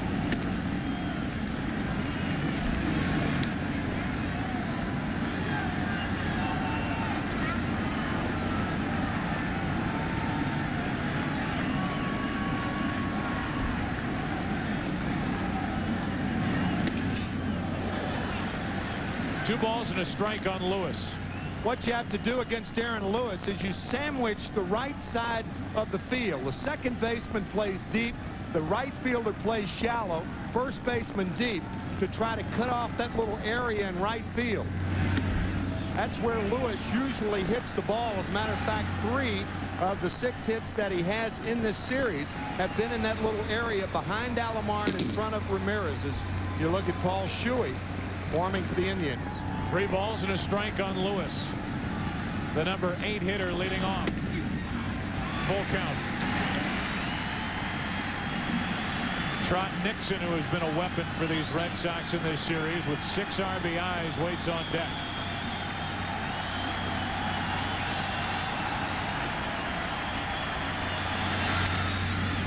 That is to the right side, popped up for Alomar. 1-1. A Kenny Lofton injury report back down to Bob Brenly. Yeah, Kenny Lofton indeed suffered a dislocated left shoulder. Trainer Paul Spicuzza is en route right now to a local hospital for further x-rays and tests, but Kenny Lofton with a dislocated left shoulder on this play at first base. Oof. Oh, boy. It's uglier every time you look at it. Sure does. And now with 1 out, nobody on, Trot Nixon stands in. The rookie right-hander DePaula giving the Indians valuable outs here in the middle of the game. Keep this in mind. The Indians will use their closer, Mike Jackson, for 2 innings tonight if necessary.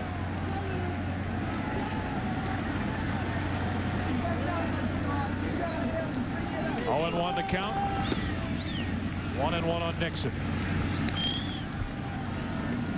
Trot has walked and scored and fly to center. 15 home runs during his first full season in the big leagues.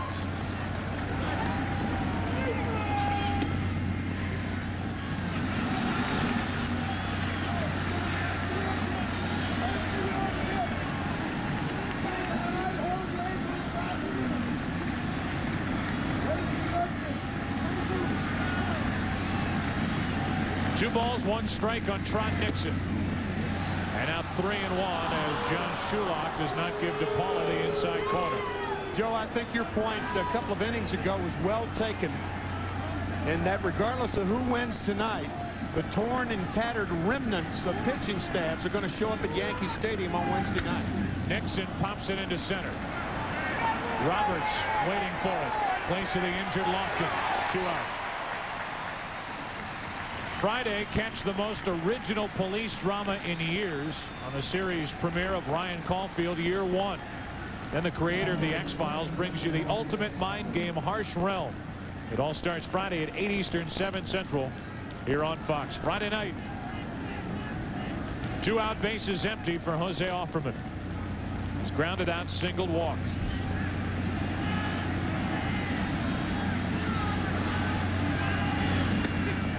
Strike 1.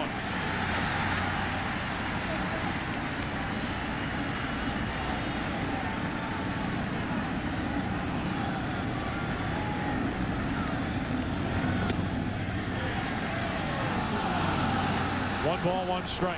If DePaula continues to pitch well and the Indians go on to beat the Red Sox tonight, you may be looking at the Game 2 starter for Cleveland on Thursday.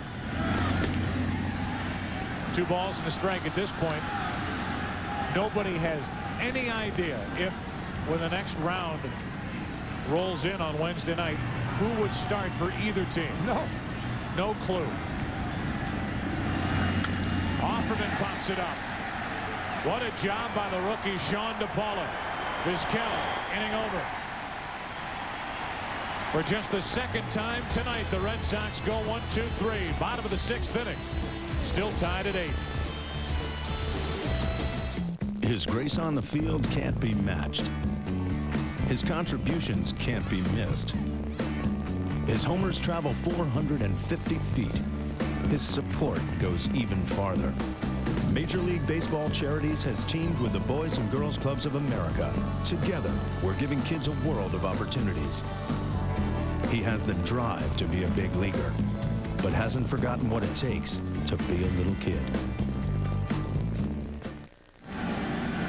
Welcome back. Joe Buck, Tim McCarver, Bob Brentley, our producer Mike Weissman, director Bill Webb. Our game summary at this point.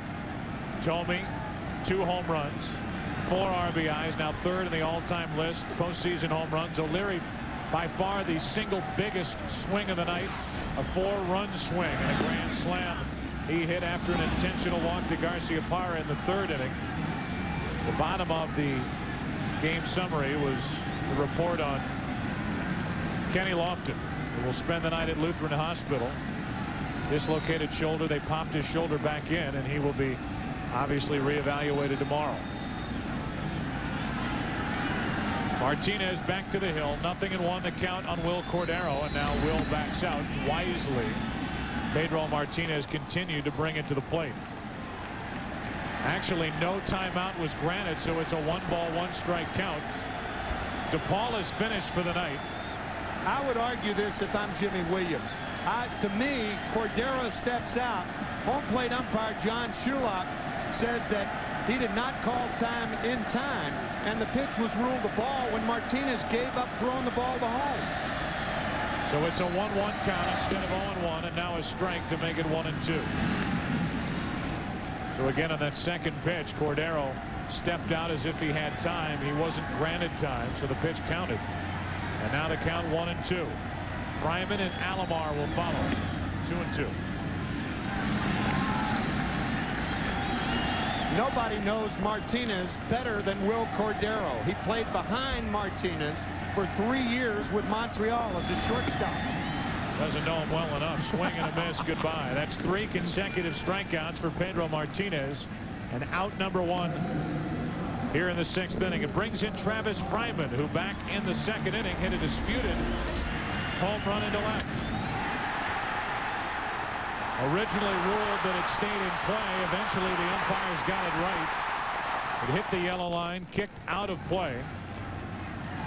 Hit against that railing which separates the fans from the top of the wall, and then back onto the field of play.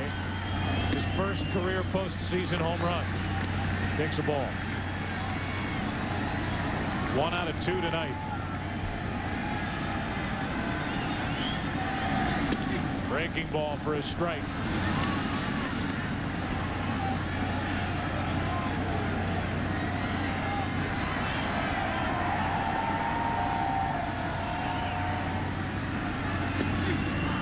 Changeup for strike 2. There is such violence in that changeup that Martinez throws. It's the same arm motion as the fastball.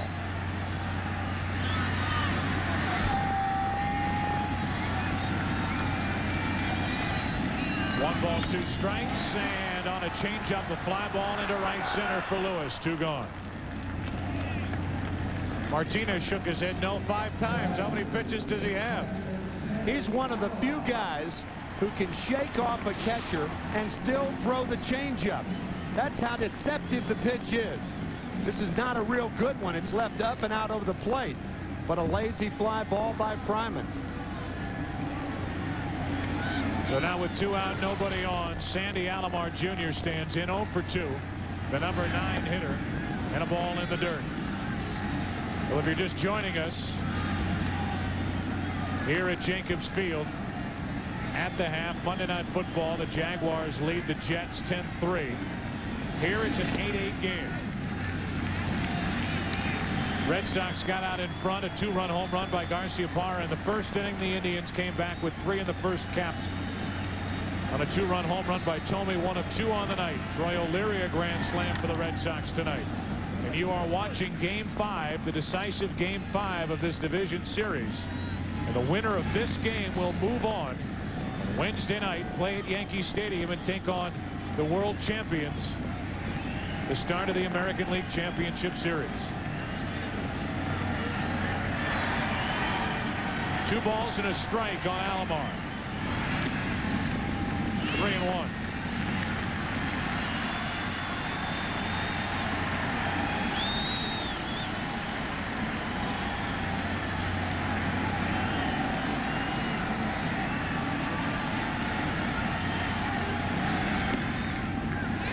A 2-out walk. One other note in case you're just joining us. Pedro Martinez did not start this game. Brett Saberhagen did. Pitched into the second. Derek Lowe picked up for him, went 2, and now Pedro Martinez is working in his 3rd inning of relief. Had to leave after 4 innings in game 1 with a pulled muscle in his back.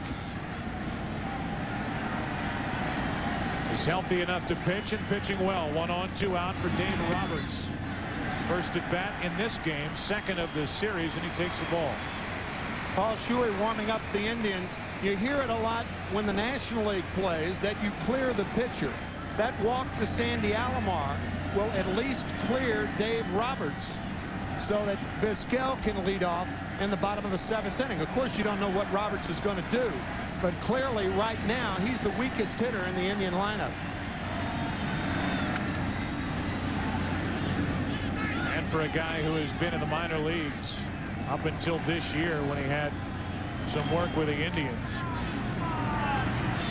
27-year-old outfielder, he's at a distinct disadvantage facing Pedro Martinez. 1 on, 2 out. The fastball misses for ball 2. A 92-mile-an-hour fastball. He's reached 95 a couple of times, as you pointed out, Joe. But there's still enough of the disparity between the changeup and the fastball for him to be effective. Now Alomar, and keep this in mind, he's had 6 operations on his left knee. It's making Pedro Martinez wait on the mound, and I think this is tactical. Perhaps by Sandy Alomar. Perhaps. He just untied and tied his left shoe. And he looks out at Martinez and smiles. He was making Martinez wait as he fell behind the rookie Roberts 2-1.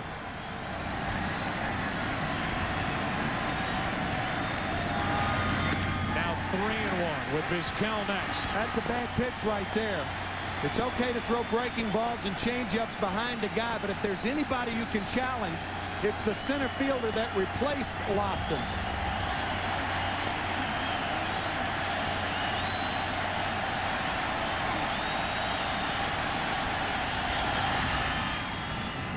Unloads on a 93-mile-per-hour pitch, full count.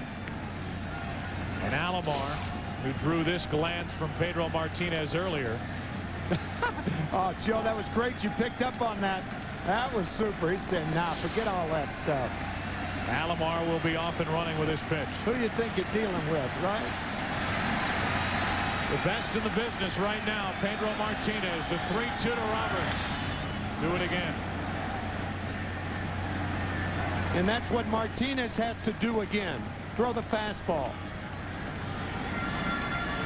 Time to finesse, time to challenge right now is if you can hit my fastball, I don't care how hard it is, 89, 90, 91, 92, 95, you're going to have to hit it. 55 pitches so far for Martinez. Runner goes, 3-2, inning over. Pedro Martinez, his 4th strikeout as he hits 94 miles per hour. Still tied after 6. Back to Jacobs Field after this from your local Fox station.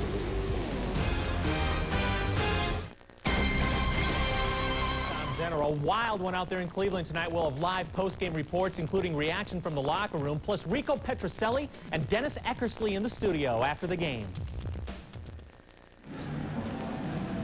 Over the past 75 years, millions have watched the Goodyear blimps hovering over special events. Tonight, it's the Spirit of Akron carrying on that proud Goodyear tradition. You can find out more about the Goodyear blimp fleet on the internet at www.goodyear.com. Paul Shuey, another hard-throwing right-hander, takes over an 8-5 record during the regular season, 6 saves. Another guy who can bring it to take over for Sean DePaula. A strike is into Valentin. Valentin, Daubach, and Garcia-Parra. Anybody gets on O'Leary, who has a grand slam tonight. It's an 8-8 game, 7th inning. Back up the middle, Shuey knocks it down, kicks it away, and Valentin's on to start the inning. You see a lot of things worked on by a lot of ball clubs in spring training. The one thing that should be worked on by Cleveland pitchers is anything hit back to you. If you can't glove it, forget it. You got two guys behind you with unbelievable range. And you're right, Joe. He slapped the ball with his hand and then kicked it with his right foot. Vizquel, had he been able to field that ball, could have walked it over to first to get Valentin. If Shuey were a hockey goalie on that play, it would have been a goal. So it dribbles away from the mound, and the leadoff man is on. It's a base hit for Valentin, and Daubach stands in. 2 out of 3. Ball 1. 7th inning of Game 5. Series tied at 2 games apiece. Game tied at 8 apiece. And we've been tied at 8 since the top of the 4th inning. A mid-game battle between rookie Sean DePaula, veteran Pedro Martinez. Daubach, strike 1. Valentin took off anyway in case Daubach missed it. I'm sure Manny Ramirez is paying attention out in right.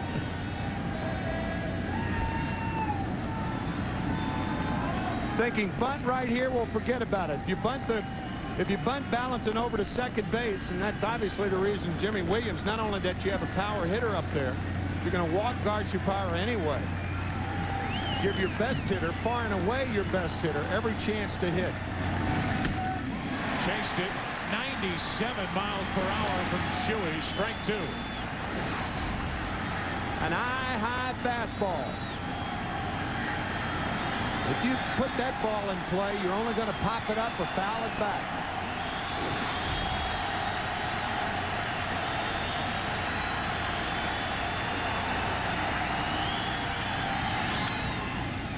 Pretty good rip by Daubach as Valentin faked. Made a bluff over at first as if he was going to run. Garciaparra waits to bat next.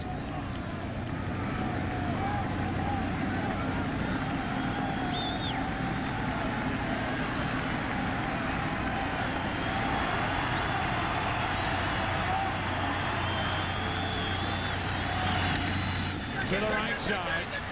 Alomar will flip to Thome for the out. The put out 4-3 down to second. The go-ahead run. Valentin, 1 away. Let's talk about range again for a second baseman.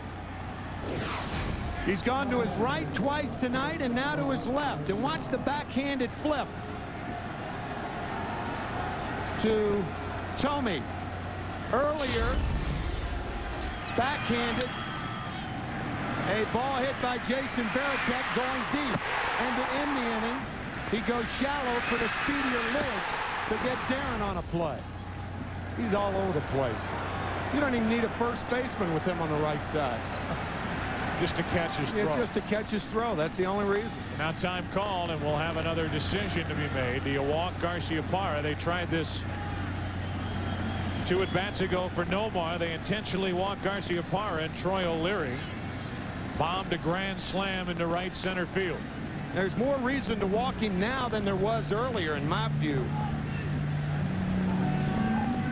Earlier, you had the tying run on second base, a run that would put you 1 behind on third, and O'Leary up with a slower pitcher in Charles Nagy. The thing about Shuey is he can get the ball up there, as you said, 97 miles an hour. So you're dealing with a different pitcher. To me, it's clear cut to put him on now, whereas it wasn't earlier, but I don't think they're going to do that. They will pitch to Garciaparra. Go ahead run at second, 1 out. And a ball. What often happens if you try to pitch around a runner, well, they're going to walk him now. Why not walk him to begin with? You take one chance, that might be the pitch that Garciaparra pumps. What a goofy game this is. Man. The pitch out from catcher camp.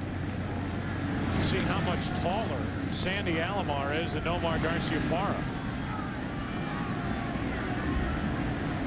High level for Alomar is over the head of Garciaparra, who takes his second intentional walk of the night.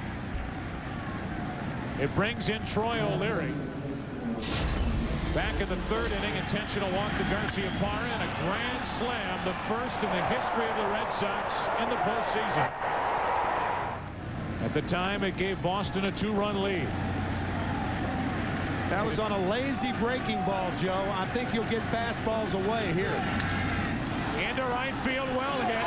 Ramirez at the wall. Goodbye!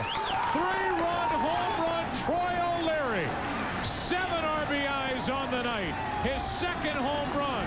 And with that, the Red Sox take an 11-8 lead.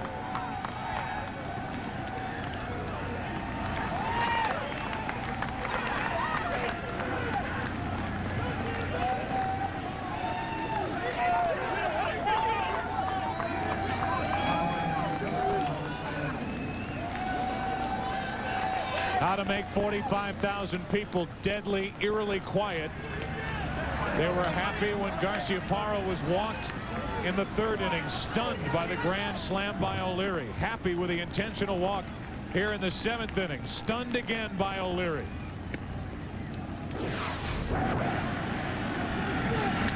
It looked like a fastball from Shuey right down the pipe, but not for long. And after Valentin drove in 7 last night, O'Leary knocks home 7 in Game 5.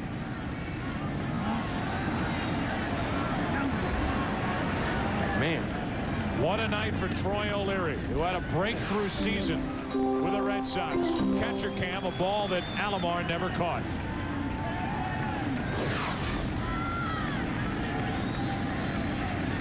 One out, nobody on, and Stanley strikes out, 2 away.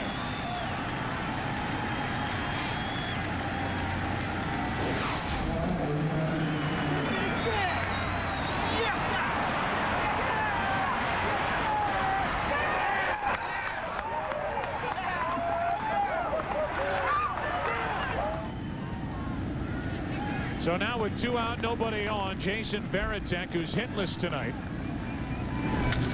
rips one right at Tomey, who makes a terrific catch to end the inning. Well, who knows? We may look back on that swing by O'Leary and say the Red Sox road to the American League Championship Series on that one. Bottom of the 7th inning, time to stretch. 11-8 Boston. One for the books. Record set this series. 78 runs combined in this division series. And we're still going. The Red Sox in Game 4, 23 runs a record, 24 hits a record, 11 extra base hits. Game 4, 30 runs combined. Tonight, 19. Valentin 7 RBIs last night. O'Leary 7 driven in tonight in Game 5 for the Red Sox. What a night for Troy O'Leary. Mrs. O'Leary's cow didn't do this much damage. 1 ball, no strikes. And the bunt to third, right at Valentin. And John makes the throw on the run for the out, 1 away. You talked about Pedro Martinez. He'll throw any pitch on any count. Here it is, right from his mouth to your ears. Any count, I'm not afraid, because well, the worst that could happen is I lose the game. And I've done that before. So I'm not very exciting people. I'm a very exciting person in the mouth. Yeah, right. No, he's not very exciting. No. We only tracked him for the first 3 innings of this game, and he wasn't even out there. We had more shots of Pedro Martinez than Saberhagen or Derek Lowe combined. 1 out, nobody on, and a ball down and in after a strike to Roberto Alomar. 1 ball, 1 strike. The most exciting, the most dominant for sure, on the mound in today's game. And I talk about baseball in 1999. Strike 2 on Alomar as Martinez starts to heat up now. And Roberto, who's 1 for 3, is backed up. 1 ball, 2 strikes. If there is any offense which can overcome this deficit, 3 runs in the late innings, I don't care who's on the mound. It's Mike Hargrove's Indians, who scored 1,009 runs during the regular season. Alomar strikes out, and that's now 5 strikeouts for Pedro Martinez. I know some folks may be thinking, and thinking correctly, if he's throwing this well, why didn't he start the game? As he strikes out Alomar with a good breaking ball. And I think Jimmy Williams' feeling was that he was going to play for the first time in his career with Martinez, a wait-and-see game. Throwing a few pitches before the game is not enough to make sure that he's ready. You wait and see. You send Saberhagen out there, and then you send Derek Lowe, the 2 most appropriate pitchers. Of course, the game almost got out of hand. The Indians scoring 8 runs against them, none off Martinez. One on to Ramirez is fouled. And all this does, I know it does in your mind, as Cleveland fans look like they're in shock, and well, they should. Up 2-0, seemingly rolling toward the ALCS. They're down by 3 in the 7th inning of Game 5. This solidifies in my mind who's done the best job of any manager in the game this year. It's Jimmy Williams. Absolutely. And he's done it here in the postseason as he did throughout the regular season for the Red Sox. And I know this is an arguable point too, but this also solidifies in my mind why Pedro Martinez is not only the Cy Young Award winner, but the most valuable player in the American League. 2 balls, 1 strike, 2 out, nobody on, and Ramirez is jammed 2-2. 8 players who've driven in more than 165 runs during a regular season. All are in the Hall of Fame. Names like Wilson, Garrett, Greenberg, Fox, Ruth, Klein, DiMaggio, Thompson.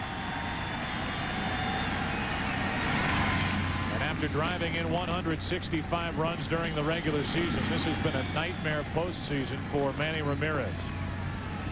1 hit, 17 at bats, 7 strikeouts, 1 RBI. Martinez trying to pitch 4 shutout innings here in Game 5. Still 3-2 on Ramirez. Mays never knocked in 165. Musial didn't. Aaron, Mantle, Williams. Manny Ramirez did it this year, but that is just statistics and right at this point academic.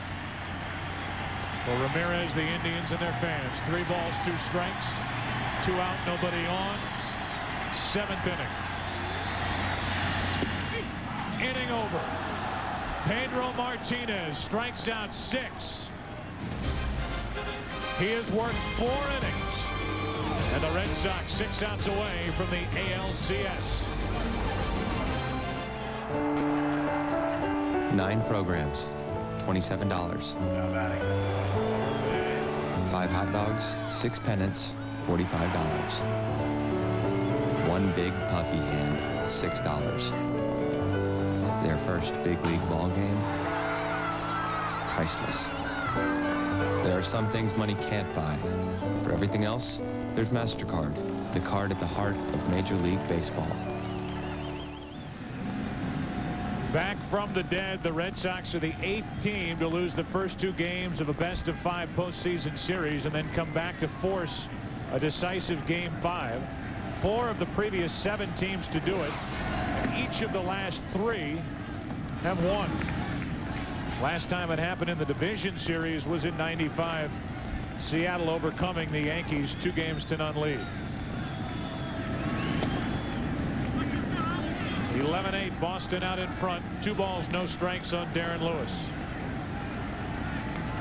Hard to believe here in Cleveland while Mike Jackson gets ready. We're in the 8th inning. 11-8 Boston, and that's a strike. Lewis 1 out of 3 tonight with a double. He scored the tying run in the 4th inning. Made it 8-8. Troy O'Leary's 3-run homer on the heels of his grand slam back in the 3rd made it 11-8.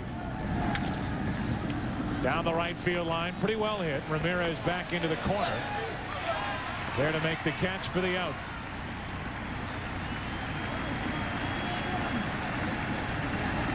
One down here in the 8th inning. Don't forget, watch Game 3 of the American League Championship Series here on Fox. The $1 million Gillette Strike Zone Challenge. One out, nobody on, and the number 9 hitter Trot Nixon 0 for 2 with a walk and a run scored. Diggs in against Shuey. Strike one. Baseball is such a game of little things. You look back in the 7th inning. Had Shuey allowed that ball to go through that grounder, no question, Vizquel sucks that ball up. And then you have an out made by Dahlback. You have 2 outs and nobody on with Garciaparra coming up there. Obviously, you pitch to him. It doesn't set the scene for a guy like O'Leary. Big hits get all the headlines. Little things win games. 1 ball, 2 strikes on Nixon, and some big things are in the future for these Cleveland Indians. Their team is up for sale. Got a team that had high hopes coming into the postseason. We are a long way away from the end of this one. This team is up for sale, and you have to make some decisions. When the new owners come in, whoever they may be, what kind of a payroll are you working with? You've got a guy in Manny Ramirez who is a free agent after next season. Here it's said about Griffey, Alex Rodriguez, Sean Green, Carlos Delgado. Add Manny Ramirez to the list. Potential free agents after next year, and you're not going to sign him to a contract that might be $20 million a year. Well, this offseason maybe is the time to trade him. Those are decisions that face these Indians. 2 balls, 2 strikes, 1 out, nobody on. Nixon strikes out, 2 out.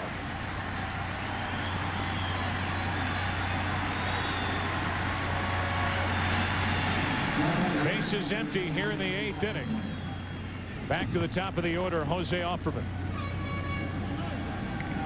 You may or may not know that the Cleveland Indians are a publicly traded company on the NASDAQ. And if they lose this game tomorrow, look for a lot of sellers tomorrow morning early. 2 out, nobody on, and the ball low and away to Offerman. Offerman tonight is singled, walked. 1 out of 3. Hits it hard and foul and needs a new bat.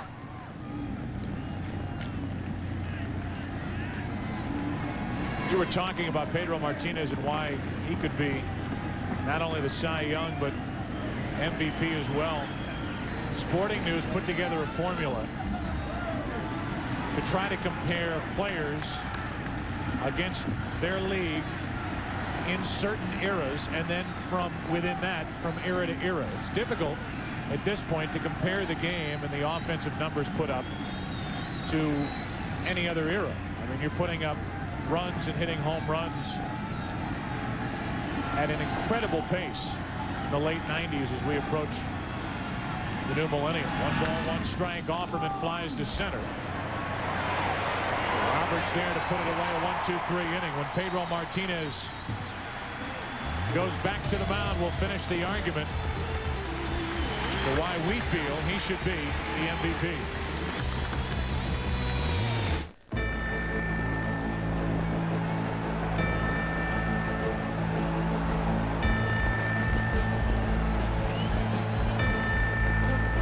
Ice cold Bud Light, ice cold Bud Light. Hey, who wants one?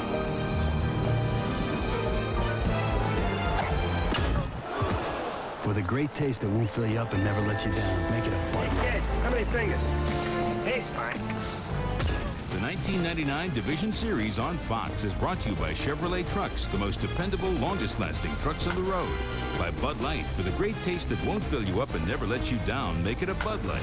By Gillette Mach 3, the first triple-blade razor. And by Intel's Web Outfitter service for Pentium 3 processor owners. Free at Intel.com. We welcome you back to Jacobs Field. We continue to talk about Pedro Martinez, who has yet to allow a hit since entering in the 4th inning. This season, when you compare his ERA to American League starters average at 5.05, it's even more drastic than comparing it to the league average ERA of 4.86. Strikeouts per 9 innings. Opponents average, they hit only 205 against Martinez this season. You can argue this all day long. Many people feel that a pitcher should never win an MVP award. That's why they have Cy Young awards. But there have been exceptions in our estimation, should be another exception to that rule as Martinez hits for strike one. 1 ball, 1 strike on Thome with Baines and Cordero to follow. 8th inning, 11-8 Boston. On a changeup, Thome comes up empty, 1-2.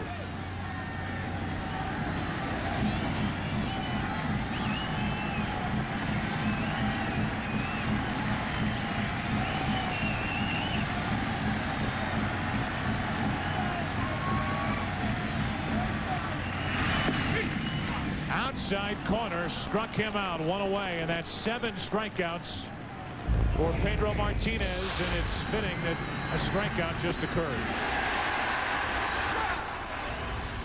One remarkable number after another.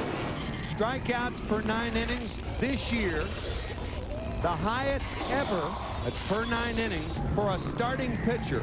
And look at the company. Johnson, Nolan Ryan, Sandy Koufax, Bob Feller. Harold Baines takes a ball low and away. 1 out, nobody on. That's 3 consecutive strikeouts now for Pedro Martinez. Baines is 0 for 3 tonight. The 1-0. 2-0. Sporting News ranking individual seasons throughout baseball history.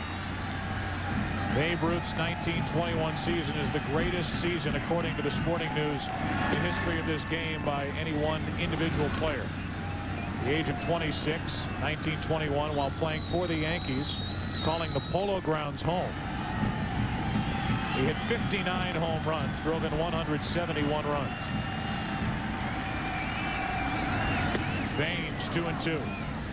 The 59 home runs, Tim, 12.4% of all the home runs hit in the American League, and to match that in 1999, a player would have had to hit 327 home runs. Oh man, wonderful. 2 balls, 2 strikes, 1 out, nobody on. Baines took it down and in, full count. And the Indians look for any spark or some life here in the 8th inning.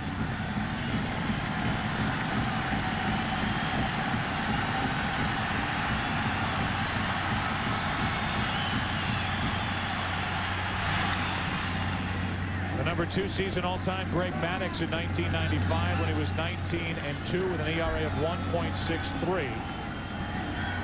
2.55 runs better than the league average. And the number 3 all-time season position player pitcher Pedro Martinez and what he did in 1999. He issues a 1-out walk to Harold Baines. And there is life for the Indians here in the 8th. 3rd walk handed out by Martinez. Keep in mind the Cleveland Indians with the best lineup in baseball, scoring 1,009 runs this year, the most runs scored by a team since the 1950 Red Sox.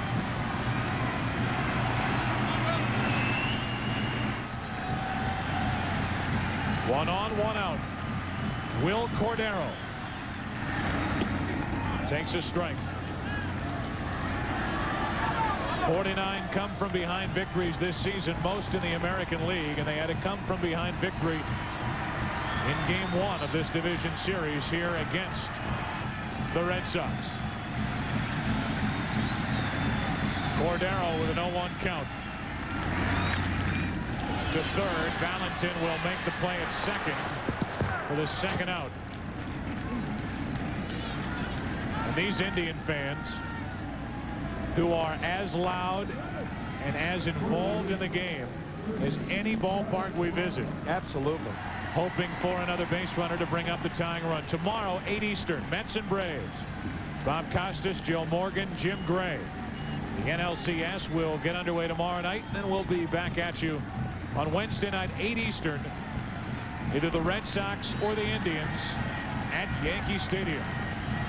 1 on, 2 out. And a strike over the outside corner to Fryman.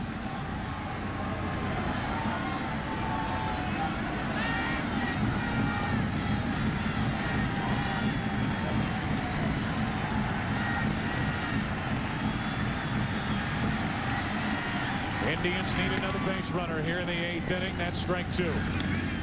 Fryman looked overmatched.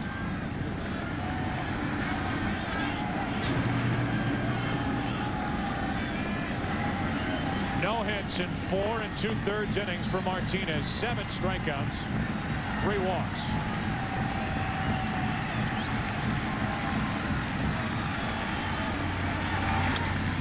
Fryman pops it up. Down the left field line, a long run. Garciaparra there, and he makes the catch. In between Valentin and O'Leary. Pedro Martinez and the Red Sox now 3 outs away from a date with the Yankees on Wednesday night. Are they ALCS bound? We go to the 9th inning. Red Sox up 11-8.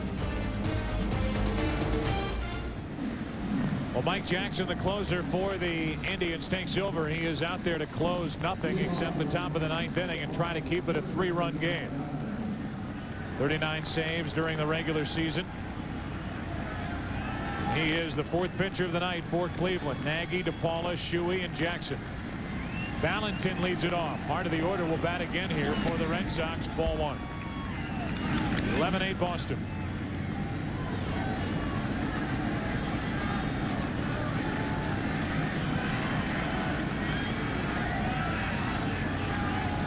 Dahlbach and Garciaparra will follow. 1 ball, 1 strike on Valentin.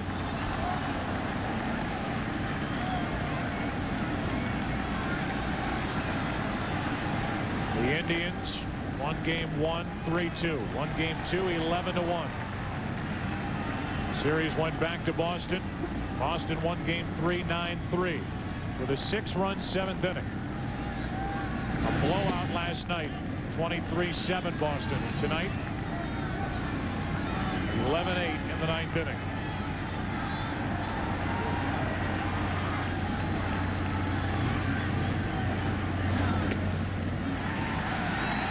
Two balls, 2 strikes on Valentin. The Boston Red Sox, who hope to advance to the next round of the playoffs. Valentin flies to center, and Roberts makes the catch. It's been well documented. It's been worn out. It's been beat up. But we will bring it up again. Since the Red Sox last World Series title, a World Series in which Babe Ruth pitching won 2 games.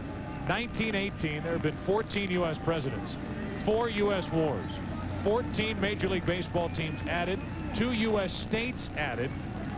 Babe Ruth's salary in 1918, $7,000. Price of a ticket at Fenway, 50 cents. And for our demographic, Prince has changed his name 3 times since the Red Sox last won the World Series. Interesting to add to that Babe Ruth making $7,000 in 1918.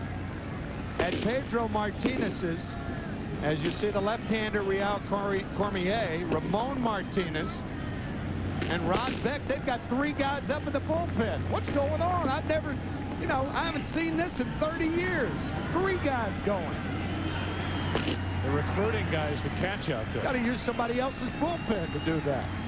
1 ball, 1 strike on Dahlbach, and that's down the left field line and fair into the corner. Dahlbach thinking double, and it is a double for Brian Dahlbach to put a runner in scoring position for Garciaparra or O'Leary. No, it's not going to happen again, with 1 out here in the 9th inning. Come on, they're not going to walk Garciaparra again, huh? They're almost shamed into pitching to him. That's right. Now the crowd will say pitch to him this time. Dahlbach lifted for a pinch runner. So his night is finished, a 3-hit night. Donnie Sadler, the pinch runner, at second base.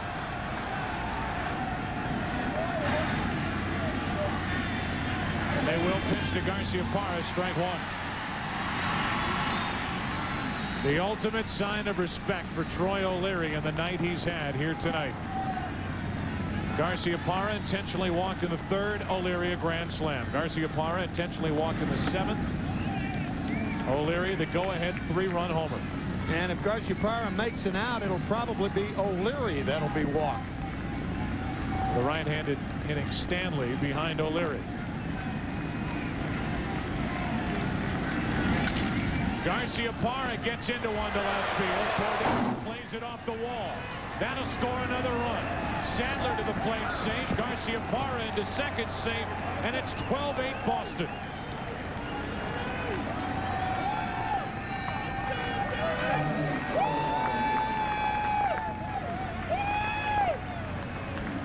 "44 runs scored by the Red Sox in the last 3 games. And now they will indeed walk O'Leary with Stanley to follow, and it's O'Leary's turn to get the intentional pass. And they are going wacky in Beantown. You can hear them all the way here in Cleveland. As Garcia-Parra showed why they walked him intentionally earlier, as though he had to show it, right? Garcia-Parra, who led the American League with his average of .357, is puffing down at second base as O'Leary probably tries to conceal a smile as he gets the intentional walk. And Joe, to sew up that point about Babe Ruth making $7,000, we figured it out today at Pedro Martinez's current salary. 3,200 plus pitches thrown this year. He makes more than $7,000 every 2 pitches he throws. Well, he's worth it tonight, and worth it for the Red Sox in 1999. 2 on, 1 out. Stanley, strike 1. Let's go down to Bob Brenly on the Red Sox side. Well, as Nomar Garcia-Parra made his way up to the plate, several players on the Red Sox bench said, go ahead, walk him again. But obviously, that was not the case. He doubled home a run, the intentional walk to O'Leary, and Stanley takes a strike. He's in the hole 0-2. Well, 3 guys warming up down in the bullpen. I wonder, Bob Brenly, if you think Pedro Martinez will trot back out there for the 9th inning as Stanley strikes out 2 out. What do you think, Pedro Martinez is still in the first base dugout for the Red Sox. As you know, 3 guys warming up in the bullpen. There's been no indication by Joe Kerrigan or Jimmy Williams whether Pedro will take the mound once again in the bottom of the 9th inning.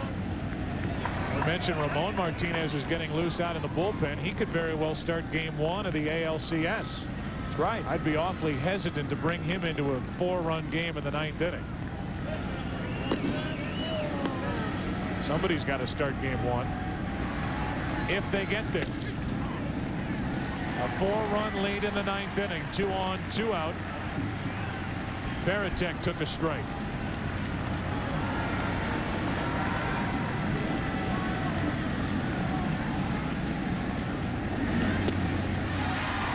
Two on Veritek.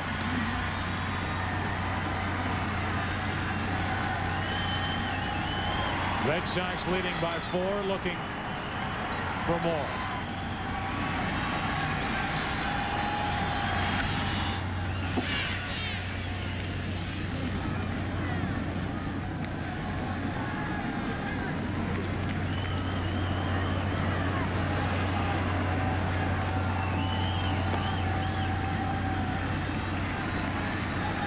Two on, 2 out. Veritek took a ball.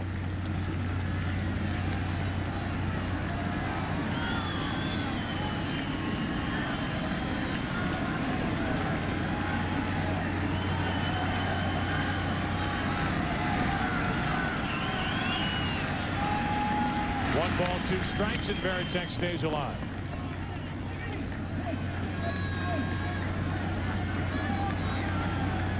Everybody came in talking about the possibility of Pedro Martinez appearing in this game.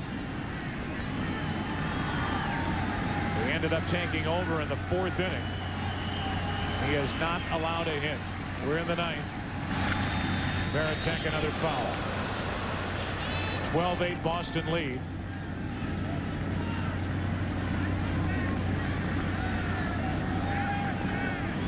Boston Red Sox, a wild card team. They won the wild card by 7 games over Oakland.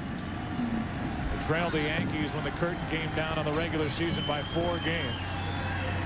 It could be Boston, New York in the ALCS. The 1-2 to Veritek is grounded to Alomar. The flip for the out. And here we go into the bottom of the 9th inning. Martinez has thrown 86 pitches. He wants more. The Red Sox want more. They want 3 more outs. for a trip to the American League Championship Series.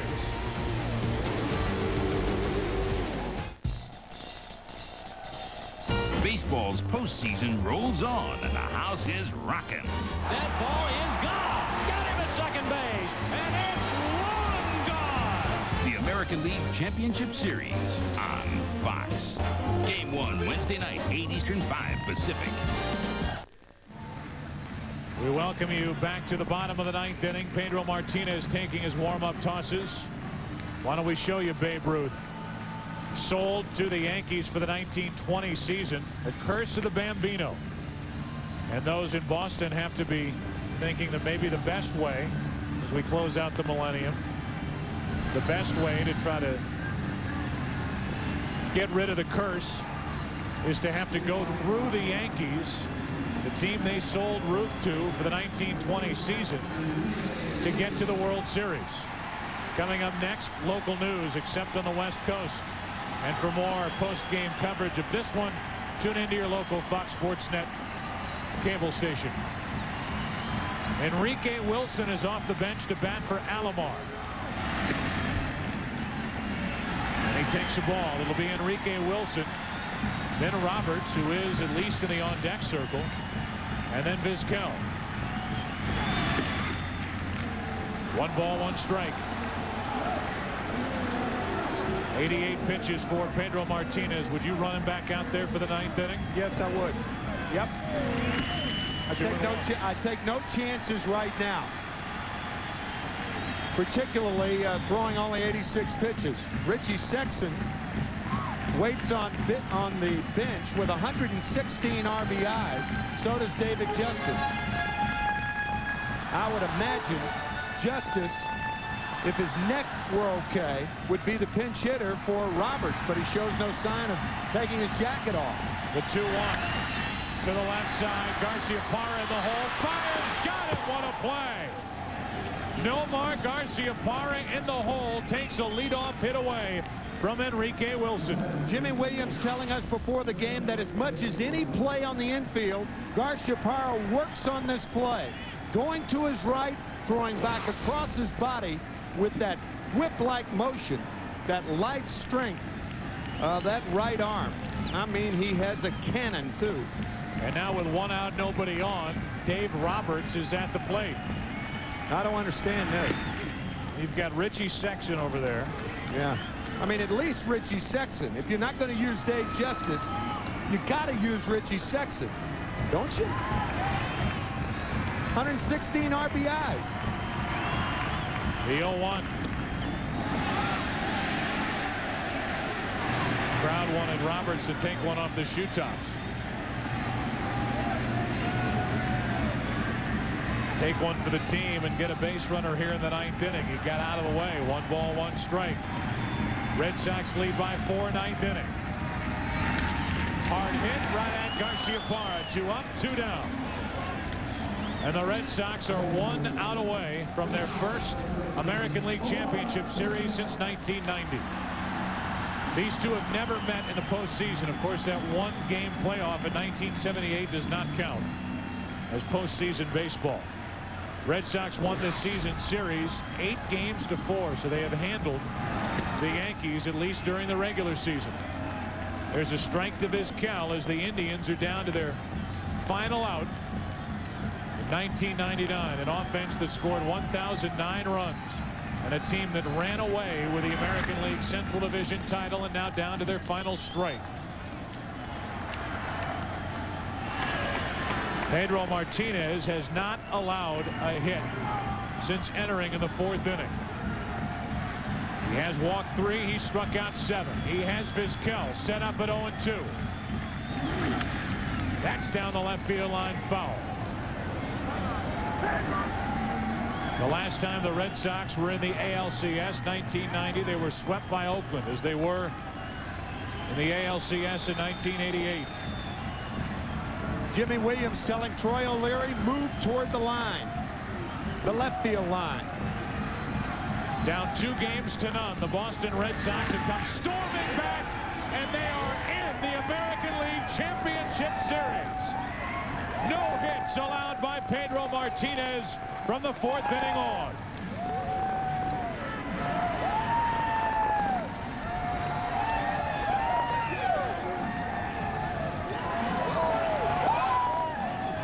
Jimmy Williams allowing the players to celebrate. First manager that I saw do that was Tom Kelly with the 1987 world champion Minnesota Twins. Red Sox and their fans hoping that this year they can change the curse into the purse. So the Cleveland Indians up 2-0. It's been a 51-year drought for the Indians. They last won a world championship in 1948. They are out, and the Red Sox move on and will face the Yankees on Wednesday night in New York. A remarkable come-from-behind victory in this series for Jimmy Williams and the Boston Red Sox. A scrappier crew you will never find on a big league baseball diamond. An upset victory for the Red Sox in this division series. And let's take you down to Bob Brenly. Bob. Thank you, Joe. Standing by with Troy O'Leary. Troy, I know you want to go celebrate with your teammates, but what an outstanding performance when all the marbles were on the line. It was a tough game tonight. Pedro did a great job. Nomar came in, hit a 2-run home bomb. You know, I haven't been hitting that well, but tonight, you know, we deserved it. We came out, Tommy was beating up on us, and it's just a great win tonight. Little extra inspiration because they walked Nomar ahead of you twice. Yeah, it happened twice, but, you know, it happens. That's part of baseball. Congratulations. Outstanding ball game, Troy. All right, Bob, thank you very much. The celebration continues. And now back toward the clubhouse for the Boston Red Sox. Offerman already there. Nomar Garcia-Parra is absolutely swamped, as well he should be. And Pedro Martinez is next on our list as he stands by with Bob Brenly for an interview. Bob Brenly, take it away. I'm on the field with Pedro Martinez. Pedro, I don't even know if we're on TV right now, but I'd love to talk to you. Did you know you were going to pitch in this ball game when you got here today? Well, I wasn't sure, but depending on how Xavier Hagan felt, I decided that I was just going to give it all. And I came out and I felt better than I thought, and I just went on from there. I saw Jimmy Williams talking to you in the dugout, and I think it was the 2nd inning. What did he say to you at that point? I just went up to him and I said, I feel like we need to send me down right now. We don't need to let it go out of the open and just hold on to it while we have time. Pedro, 6 innings of no-hit ball. Do you wish you would have started this game? I wish I could have, but I didn't know how I was going to feel, and if I came out early and the team was going to go down. So I decided to just wait and see what I could do to help the team and hopefully pump them up whenever we needed it. Well, now you and your teammates can look forward to the Yankees. What do you think about facing off with the Yankees in the ALCS? Well, right now, with the momentum we have, we're not afraid of facing anybody, and the Yankees are a team that we always play hard, and we have all the respect for them, but we're going to play them as hard as we can. What about your physical status going into the ALCS? How do you feel right now? Well, right now, it's just a little tired, but I managed to hang on, and now I'll have some time to go back in there in the training room and keep working. I will let you go back in there and celebrate your teammates. Congratulations, Pedro. Great performance. Thank you. Joe, back up to you. All right, Bob, and congratulations to Pedro Martinez. Our producer, Mike Weissman, our director, Bill Webb, associate director, Aaron Stoikov, our broadcast associate, Derek Manning, our editorial consultant here in the booth, Steve Horn. It has been a pleasure, an honor to bring you tonight's game, Game 5 of this division series. We all say goodbye to the Cleveland Indians, a tremendous ball club that came up one victory short in the division series with Boston, a team that won 97 games, scored over 1,000 runs. But they are gone. Tonight belongs to the Red Sox. They move on for a date with their rival, the New York Yankees, on Wednesday night here on Fox, where the American League Championship Series begins. That'll do it from all of us here in Cleveland. A big night for Troy O'Leary. A bigger night for Pedro Martinez. The Indians are out. The Red Sox move on.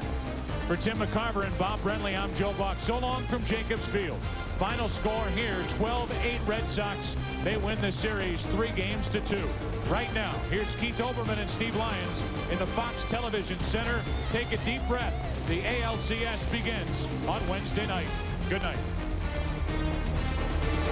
All right, Joe, the Boston Red Sox become the first team ever to rally from down 0-2 in a best-of-5 series and win the 5th game on the road. Steve Lyons made the prediction beforehand that this was probably going to be one of those games that ended 12-10. Well, you're off by a little bit, but 12-8. We'll give it to you. And I don't care because I'm so exhausted. I can't believe it. But I'll tell you what, this game was unbelievable. Jimmy Williams, it's tough to figure this guy out, but that's why he is the manager of the year this year. You got to wonder about a guy who throws 6 shutout innings but doesn't start the ball game, but then gets it done for you. Troy O'Leary, they walked Nomar twice to get to him. He comes through 2 times huge with 2 big home runs. And isn't it going to be nice to see Roger Clemens pitch in a playoff game in Boston for the Yankees? Yeah, and to continue that switched analogy between New York and Boston and all of the rivalry therein, if you want to make a comparison for Pedro Martinez tonight, the most apt one in sports history is probably Willis Reed, the center of the New York Knicks, coming off the bench in 1970 when everybody thought he wasn't going to be able to play. And now it will be the 4th postseason meeting ever between baseball teams from New York and Boston, if you count the Brooklyn Dodgers. But the Red Sox versus the Yankees. The playoff game in '78, they've decided 3 pennants on the last day of the season. Can we calculate what a championship series between the Yankees and the Red Sox will be like? Well, I mean, no one's ever given the Red Sox any credit at all. They weren't supposed to get past this round, and everybody's going to say that they're not going to get past the Yankees. But I'll tell you what, we talked about on the pregame show. This team has a ton of heart. Their pitching is in shambles right now. They got a bunch of guys banged up. But I'm going to tell you, Troy O'Leary comes through. John Valentin, who was a forgotten guy, comes through. This team plays with a lot of guts, so you never know what can happen. The Yankees, are they going to be favored in this? No question. A lot of people will say they'll be out in 4 games. I'm not going to say anything like that against the Red Sox. Hey, I played for these guys. What do you think? And the way things are going, you may play for them again before this series is over. No chance. They don't need me. But don't forget the wild card in this deal. The news that we had before the game about Paul O'Neill's fractured rib. He may not even be on the roster for this series. So anything could happen as the ALCS starts on Wednesday night right here on Fox. Steve and I will be joining you for the pregame show from Yankee Stadium, and then we'll travel to Fenway Park. And Lord, that should be interesting. Joe Buck and Bob Brenly and Tim McCarver and the 2 of us will be there throughout. So as we watch baseball history, I'm not a big fan of the wild card, but I like the way this worked out. Yankees versus the Red Sox for a berth in the World Series. Who doesn't want to see that best rivalry in baseball? And we'll see you on Wednesday night.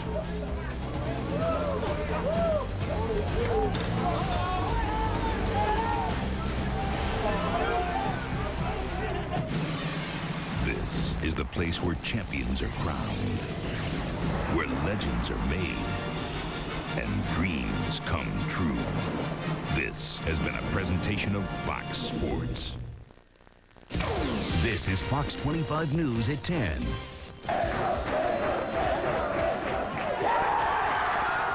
Red Sox fans go crazy tonight as Boston advances past Cleveland. And now, bring on the Yanks. The Red Sox are headed to New York. Oh, Tori, for Red Sox fans worried that the Sox had used up all their offensive firepower last night when they scored 23 runs, there was still some pop left in their bats tonight. And more importantly, they had a lethal weapon coming out of their bullpen that shut down the Indians when he had to. Now, it was an incredible Game 5 in Cleveland, filled with about 10,000 subplots. I'm joined now with our 2 Sox analysts, Rico Petrocelli, Dennis Eckersley, a couple happy former Red Sox players. Champagne? Break out the champagne. You celebrating already, I'm Rico? Celebrating. Fantastic. I'm celebrating for Troy O'Leary. As good as Pedro pitched, but give this to Troy O'Leary. Right. 2 home runs, It was unbelievable. And Rico, you could say that the Sox outslugged the Sluggers. They came in with 1,000 runs in the regular season. Didn't matter tonight, did it? No, it didn't matter. I was concerned that they scored so many runs last night that they would be kind of drained a little bit, but they were aggressive, swinging the bats all night. And heck, it's not too shabby for a manager when you can bring in probably the best reliever in Major League Baseball history, Pedro. I mean, what are you waiting for? I mean, who cares? They won, but 6 innings, no hits. You got to be kidding me. I mean, thank God for Pedro, but why wait till it's 8-8? I mean, whoa, why didn't he start this game? Who cares? We won. Okay, it looks like he could have started, but hey, they wanted to make it more exciting. Let's check out some of those highlights. There were a ton of them, so let's get it on. Saves got the call today. Nomar was healthy. Just ask Cleveland. Nomar jumps on the first pitch he sees tonight in the first inning and deposits it into the stands. A 2-run jack. And just like that, the Sox were up 2-zip. Indians come right back, though. Bottom of the first, Jim Thome sends out a 477-foot moonshot that finally lands in Toledo. Just like that, the Indians were up 3-2. Now, the Indians play some defense as well. Check this out. Robbie Alomar, nobody better at second base than Robbie. Into the hole, he makes the play and gets the man at first. To the bottom of the second now, the hit fest continues. This time it's Travis Fryman. He goes deep to left. Now, is it a home run or not? First, the umpires say no home run, then they change their call. Yeah, circle the bases, Fryman. Indians up 5-2. Top of the third now, interesting sequence. The Indians intentionally walk Nomar to load the bases. Up comes Troy O'Leary, and he makes them pay. First pitch, he jacks it into the Jacob Field seats. A grand slam home run. First in Sox playoff history. Sox up 7-5. Derek Lowe in the bottom of the third. He faces Manny Ramirez. Ramirez finally delivers for the Indians. He was a bust the whole series, but this double scores a run, cuts the Sox lead to 7-6. Big bad Jim Thome up next. He continues to play a personal game of home run derby. This one lands in Akron. Cleveland retakes the lead 8-7. Enough of this nonsense. Jimmy says, Pedro, warm up. We're going to need you. Top of the fourth now, Offerman walks. Darren Lewis sleeping at second base. Sandy Alomar makes a wild throw into the outfield. Lewis goes to third. He'd score on a sac fly. In comes Pedro. The fun is over for the Indians because he slams the door. How about this? Kenny Lofton diving into first, and they lose him. Dislocated shoulder. Serious injury for Lofton. All downhill for the Indians after that. Here's another strikeout for Pedro as the ball gets by Veritek, but no problem. He still gets the K. He had 9 strikeouts as he came out of the bullpen tonight. Top of the 7th, Sox going to do some more damage. Paul Shuey trying this strategy again. They walk Nomar. Can't really argue with that strategy. On paper, it makes sense. But O'Leary makes them pay again. This time a 3-run bomb. 7 RBIs on the night for O'Leary. The star of the game. It gave the Sox an 11-8 lead. More than enough for Pedro, as he was awesome coming out of the bullpen. And he gets a little help from Nomar. How about this? Nomar playing great defense in this series. And he robs Enrique Wilson of the hit.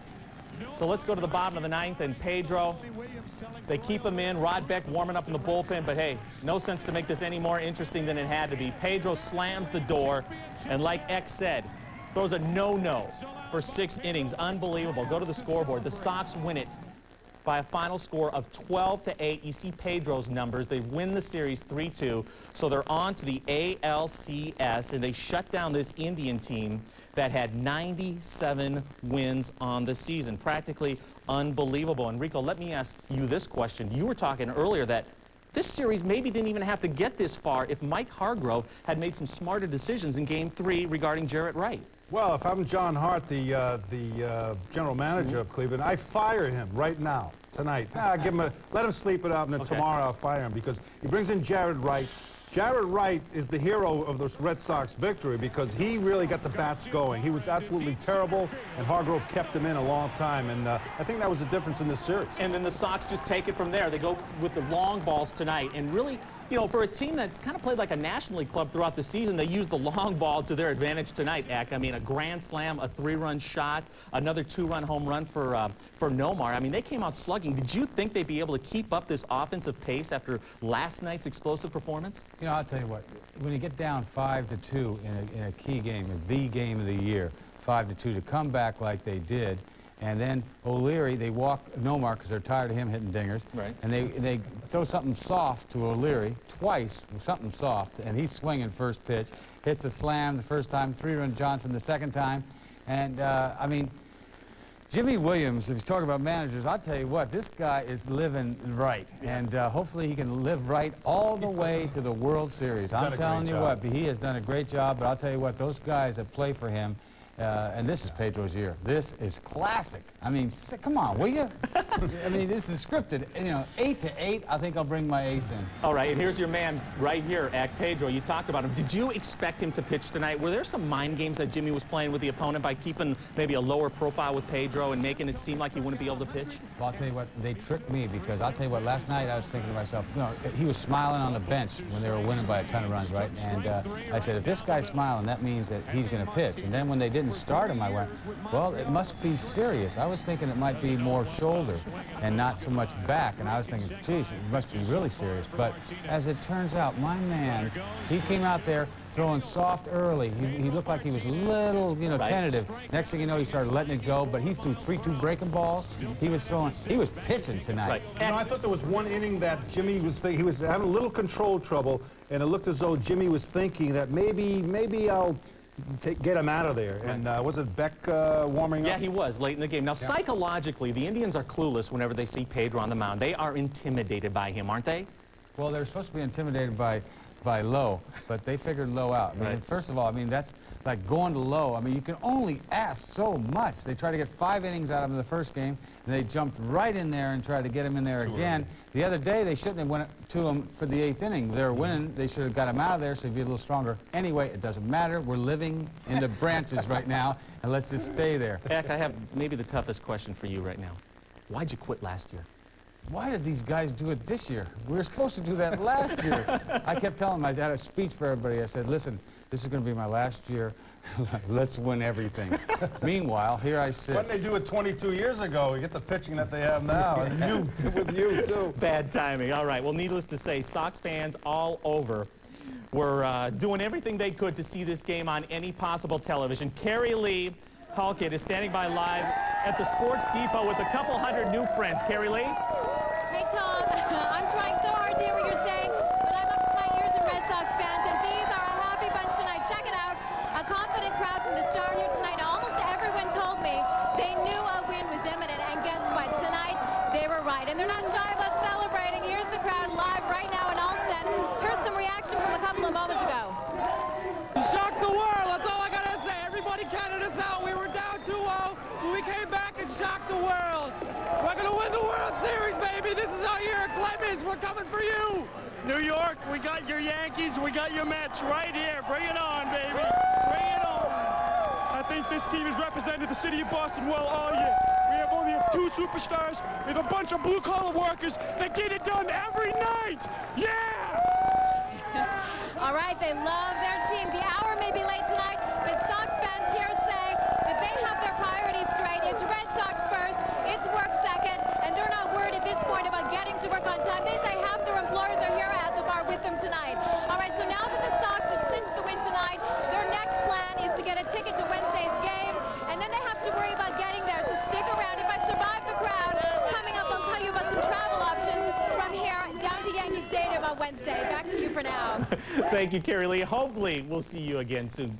Guys, what are we going to do? How are we going to get these fans fired up? Do they know we're playing the Yankees? I mean, this is great for baseball, isn't it? This is fantastic to see the fans excited the way they are and the way the Red Sox won it. I think you get a lot of young people there, too. And it does take me back to '67 because this is the reaction that we had, and this team is very similar. And it was just a great victory tonight. And I can't, you know, Pedro pitched a great game, but I can't say enough for the Red Sox hitting because that's what they had to do. They had to hit to win the series, and they did it. They did it in a big way. A couple of the heroes we mentioned, O'Leary, but of course Nomar with a 2-run home run, Pedro with a no-hitter out of the bullpen. Let's hear from the 2 Sox that led them the entire season and really picked it up today in Game 5. Pedro coming in, he went out there, you know, I think everybody was wondering how's he feeling, but then you saw him just get stronger. And you know what, that's what we needed, and I think it boosted us up right there. That's what we needed to go out there and gave us the opportunity to keep him there and try to score some more runs on the board. I didn't even know if I was going to pitch, and I just prayed to God so hard that to give me his strength and the ability to just pitch at least a little bit to get the team going. And once we fall behind with Saber Hagen going early, I said to Jimmy, hey, we need to go out and see what I can do, and then from there on, just you know, keep doing it. How much? All right, Butch Stern standing by live at Jacobs Field. And Butch, this is unbelievable. We're talking about 1 win for the Sox in 13 years in the playoffs. 3 days, 3 wins. This has been some special weekend and a day, hasn't it?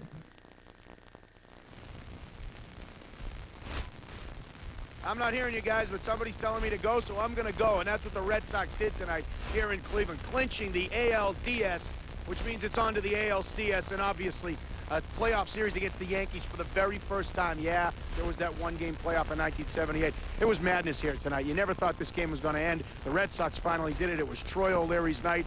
It is crazy in the locker room right now. Levin Reed is in there trying to get us the guests to come out here. I'm out on the field. Here comes someone right now, but I'll throw it back to you guys. I'm going to get someone for you in just a second, okay? Hang tight. We'll be back to you in a little bit now. So what happened if you had to work while the Red Sox played tonight? I guess you had two options: call in sick or sneak some peeks at a TV set. Fox 25's David Wade is live outside a Boston fire station where they could have been pulled away from the tube at any time. David? Yeah, Tom, it's a tough life. You know, firefighters, police officers, cab drivers, news people, we work all the time. You know, Columbus Day is one thing, but try missing the biggest game in Red Sox for the past 13 years in Red Sox recent history. You just can't do it. So it means one thing: you have to try to bring home the bacon on one hand, and then you also have to try to take in the big game. So it's quite a dilemma, and there's only one thing to do: you have to get a little lucky, and you have to be creative. Lewis tags. He comes home with the tying run. It's 8-8. It seems like the world stops when the Sox are in a game like tonight's, but it doesn't. Just ask the guys at the Boylston Street Firehouse. I wanted to take the night off, but I couldn't get anyone to work. Or talk to the staff at Skipjack's restaurant. Do you know the score of the Red Sox game? No. Amy Maniscalco is as big a Sox fan as you'll find. She's pulling off quite the balancing act tonight. It's painful to be working. Seeing an inning or two, that would be the catch of the day. I might sneak over to the bar now and again to take a look at the TV and see what's going on. As Jim Thome drives one out, thousands drive through Bashir Hardaway's toll booth on the Mass Pike. He's got a radio and a lot of new friends. But a lot of patrons come through and they kind of fill me in if I'm not really listening to the radio. And they kind of let me know who's hitting home runs and who's not doing too good and who's doing well or not. Firefighter Steve Montoya and the guys are back in house, and they take it all in between calls. A pitch, but when you...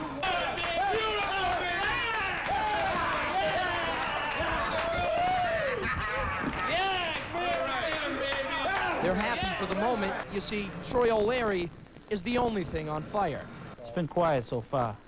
Only had a couple calls. Nothing during the game.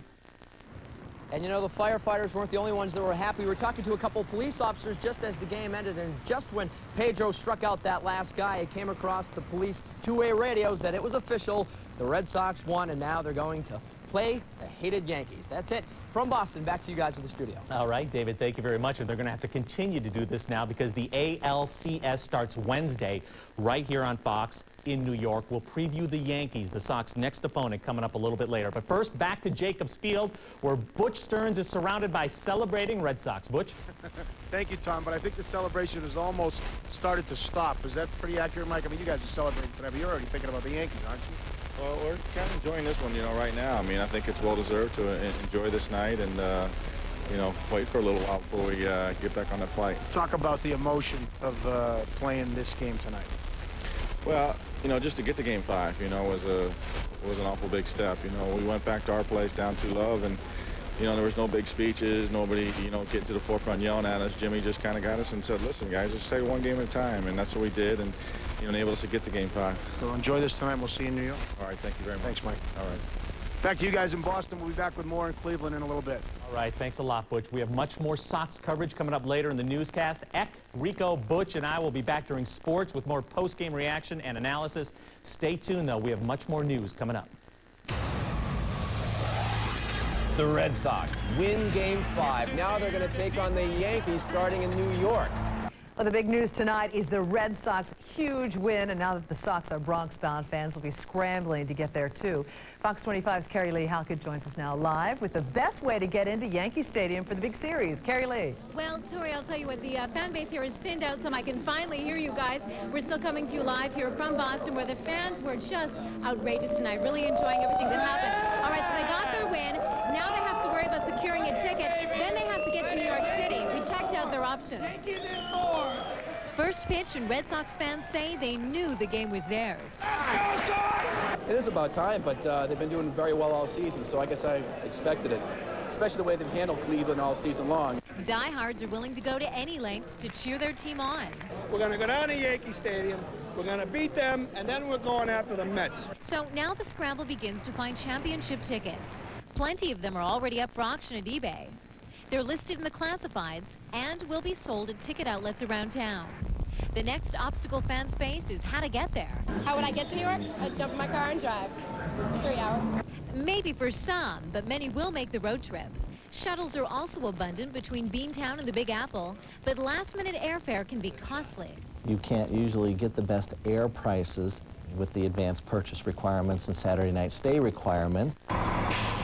Another option, you can hop on a bus. Not only will you be able to leave the driving up to someone else, it may be your most cost-effective mode of transportation. For 2 nights during the weekdays, it would be $153 per person. That includes 2 nights lodging and a buffet breakfast in the morning. The train is another alternative. Of course, for meals and lodging, you're on your own. These fans know getting to the game will take a little money and a lot of planning. Oh, yeah. Not a problem, says this Sox fan. Hey, everyone has a priority. Sox, Bruins, Patriots. Work comes later. You know, you got to sneak your family in there, but you got to have your priorities. I told you they were diehards. Now, many of these fans say that at this point, they don't care what it takes to get down to New York City. They just plan on being there. We're out in Boston. Carly Hawkins, Fox 25 News. Carly, thank you. There are a lot of people really happy that the Red Sox won a trip to the ALCS tonight. Boston police are heading to Fenway Park to head off some of those folks. Officers have been called to check out a big rowdy crowd at Ipswich and Van Ness Streets. Fox 25's David Wade is down there right now. Joins us live with details. David? Emmett, don't be fooled by the way things look around me right now. I'm actually on Boylston Street simply because we can't be on Yawkey Way. It is absolutely crazy down there right now. We're talking about a couple hundred of Red Sox fans gathered together. Let's go right to the video to check this stuff out. Here's an idea of how wild they're getting. It is simply just madness down there right now, and things could get a little bit dangerous. The police have dispatched their emergency services down to the Yawkey Way. They have set up a command post down there just because they don't want things to get too ugly. You see, most of the people are extremely happy, but there are also some Yankees fans scattered into that crowd. You get nearby BU up the street, a lot of Yankees fans, a lot of New York people. And it is getting a little bit dangerous down there. We saw a couple of people who had Yankees hats on getting taken away, people getting mad. But for the most part, people are just thrilled. They say they know that there was no game at Fenway tonight. They just wanted to get together and celebrate because they don't know when they will have another win that is this big. Live in Boston with the very latest, I'm David Wade. Back to you. Well, as David just showed us, it's a champagne celebration for the Red Sox tonight. Tom Zanner will be back with Dennis Eckersley and Rico Petrocelli with more on getting ready for the Yankees. Welcome back, everybody, along with a couple guys who are proud to be ex-Red Sox players today. Rico Petrocelli, Dennis Eckersley. Front runners, eh? We'll get to our experts in a minute. You know, Butch Stearns is going to be standing by live with some Red Sox that are pretty happy, but let's take a look at what was going on in the locker room just a few minutes ago when the celebration occurred. And of course, Eck and Rico have both been part of these type of things. Guys, explain to our viewers just what this feeling is like after 6 months of regular season ball. Well, that's a dance right there. What is that? 2 Martinez's. That's a merengue, yeah? I mean, my man just threw 6 no-hit innings. It's funny how the dance moves get there's worse rhythm as and the night goes there's on. a lack of rhythm, right? That's there. like a release of pressure, literally. Yeah. It's just like a champagne bottle. It is. It goes pop, and it's like, whew. You're ecstatic, believe me. telling You're you. so happy. You're not worried about tomorrow. All you know is that you went through a real battle and you came out on top against the odds, by the way, and so they're very happy. They deserve it. And it's probably a good thing that there isn't a game tomorrow, right? So you can have a nice celebration, I guess. Well, sure, emotionally. You're talking about being drained. I mean, that'll do something. Something like this will drain you. If you had to play tomorrow, I tell you, I don't know how they'd come back. Eck, who do you like as the MVP of this series? If you had to pick one, MVP of this divisional series. Well, it's tough. It really is tough. But I'd have to say Valentin, because if he didn't turn it on at that time, you know, in the third game, because the third game was do or die, and then Valentin just turned it on. And then after that, you know, it's O'Leary, and obviously 6 innings of no-hit ball by my man. And Rico, I know you like Mike Hargrove as the Sox MVP. Yeah, right? I think Hargrove is definitely the Sox MVP, and Jared Wright, too, is both co-MVPs. They were very helpful. All right, let's hear from some of the victorious Red Sox as they gathered on the field after the game. Troy, you knew you were going to break out eventually in this series, and you finally did. Yeah, Jimmy stuck with me. You know, I was telling Lou he needs to probably put somebody else in there, but Lou said, hey, you know, we didn't get here without you, and you do. And Flash told me, you know, it's just part of, you know, team. He was picking me up, and Team effort tonight. Val picked us up. D-Lou picked us up, and it was just a good team effort tonight. Here with local kid, Lou, you know what this means to Boston right now, to win this, and you're going to play the Yankees, and this is the way it should be. I tell you what, I can only imagine what's going on back home in Boston. The fans, you know, and for me, it's like player fan. You know, this is everything.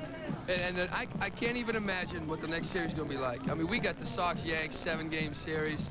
I just hope the fans are ready to go. I hope they didn't lose their voice last weekend because they were unbelievable.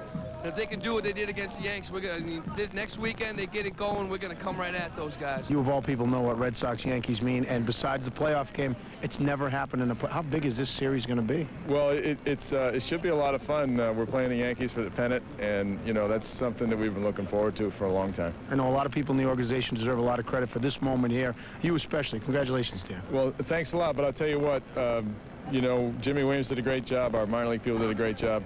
And, you know, this team came back from two games to none.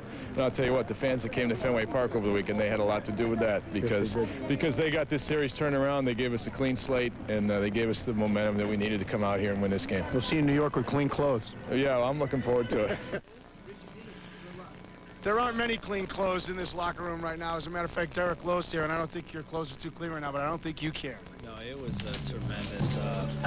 You know, we started off slow, but, I mean, talking about a gaudy performance, I mean, Pedro comes in there. We don't know if he's going to throw one pitch, and then we heard he only had 35 pitches, and he ends up going 6 innings, a hitless ball, and, you know, it's a great feeling, and, you know, we'll enjoy it tomorrow. We'll be ready Wednesday night. You and your buddy over here on your shoulder celebrating a little bit, huh? He's carried us a long way. We've been watching Jerry Remy do this all year long, and he's got nothing but wins, and so we're gonna try to ride him for about another 8 more wins. You ready for the Yankees? Oh, we can't wait. You know, it's you know, we had our back against the wall, you know, this whole series, and you know, everyone in this clubhouse knew we could win, and you know, we went out there and scored 43 runs in 3 games, and you know, off we go. All right, Derek, thanks. Congratulations. Well, we're looking around the locker room. We're trying to make sure everybody's clothed here that we can show you. Pedro is over in the corner, but let's see if we can talk to Jason Veritek real quick. Jason, we get you real quick here while you're eating? No? He's obviously happy over there. You can see him eating right now. I know. He's been going through the celebration, sitting over there. We got Troy O'Leary over here in the corner on a phone, obviously talking to Disney World. We got Lou Merlone over here talking to the folks back in Framingham, right behind Bobby over there. You know he's talking to people in Framingham. And Pedro's over here in the corner. Pedro's clothed. We can take a shot at Pedro over here.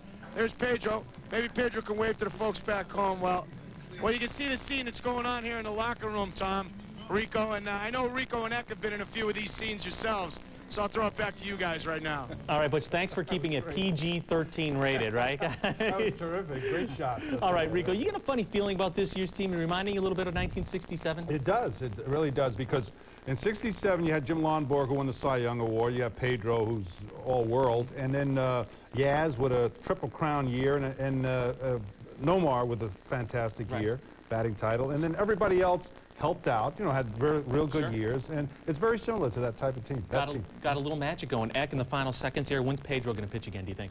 I would think. I mean, let's don't get carried away. I mean, probably Saturday, the first game back in Fenway. And will the crowd be going for it? It will be rocking. Yeah. All right, you guys. It's going to be great. Hey, we got a couple more weeks to go here. Hang tight. We'll be looking forward to working with you guys. That's sports for Eck and Rico, Butch and Levin in Cleveland. I'm Tom Zenner. Thanks for watching, everybody. Remember, Game 1, ALCS, Wednesday night, 8 o'clock. Have a great night.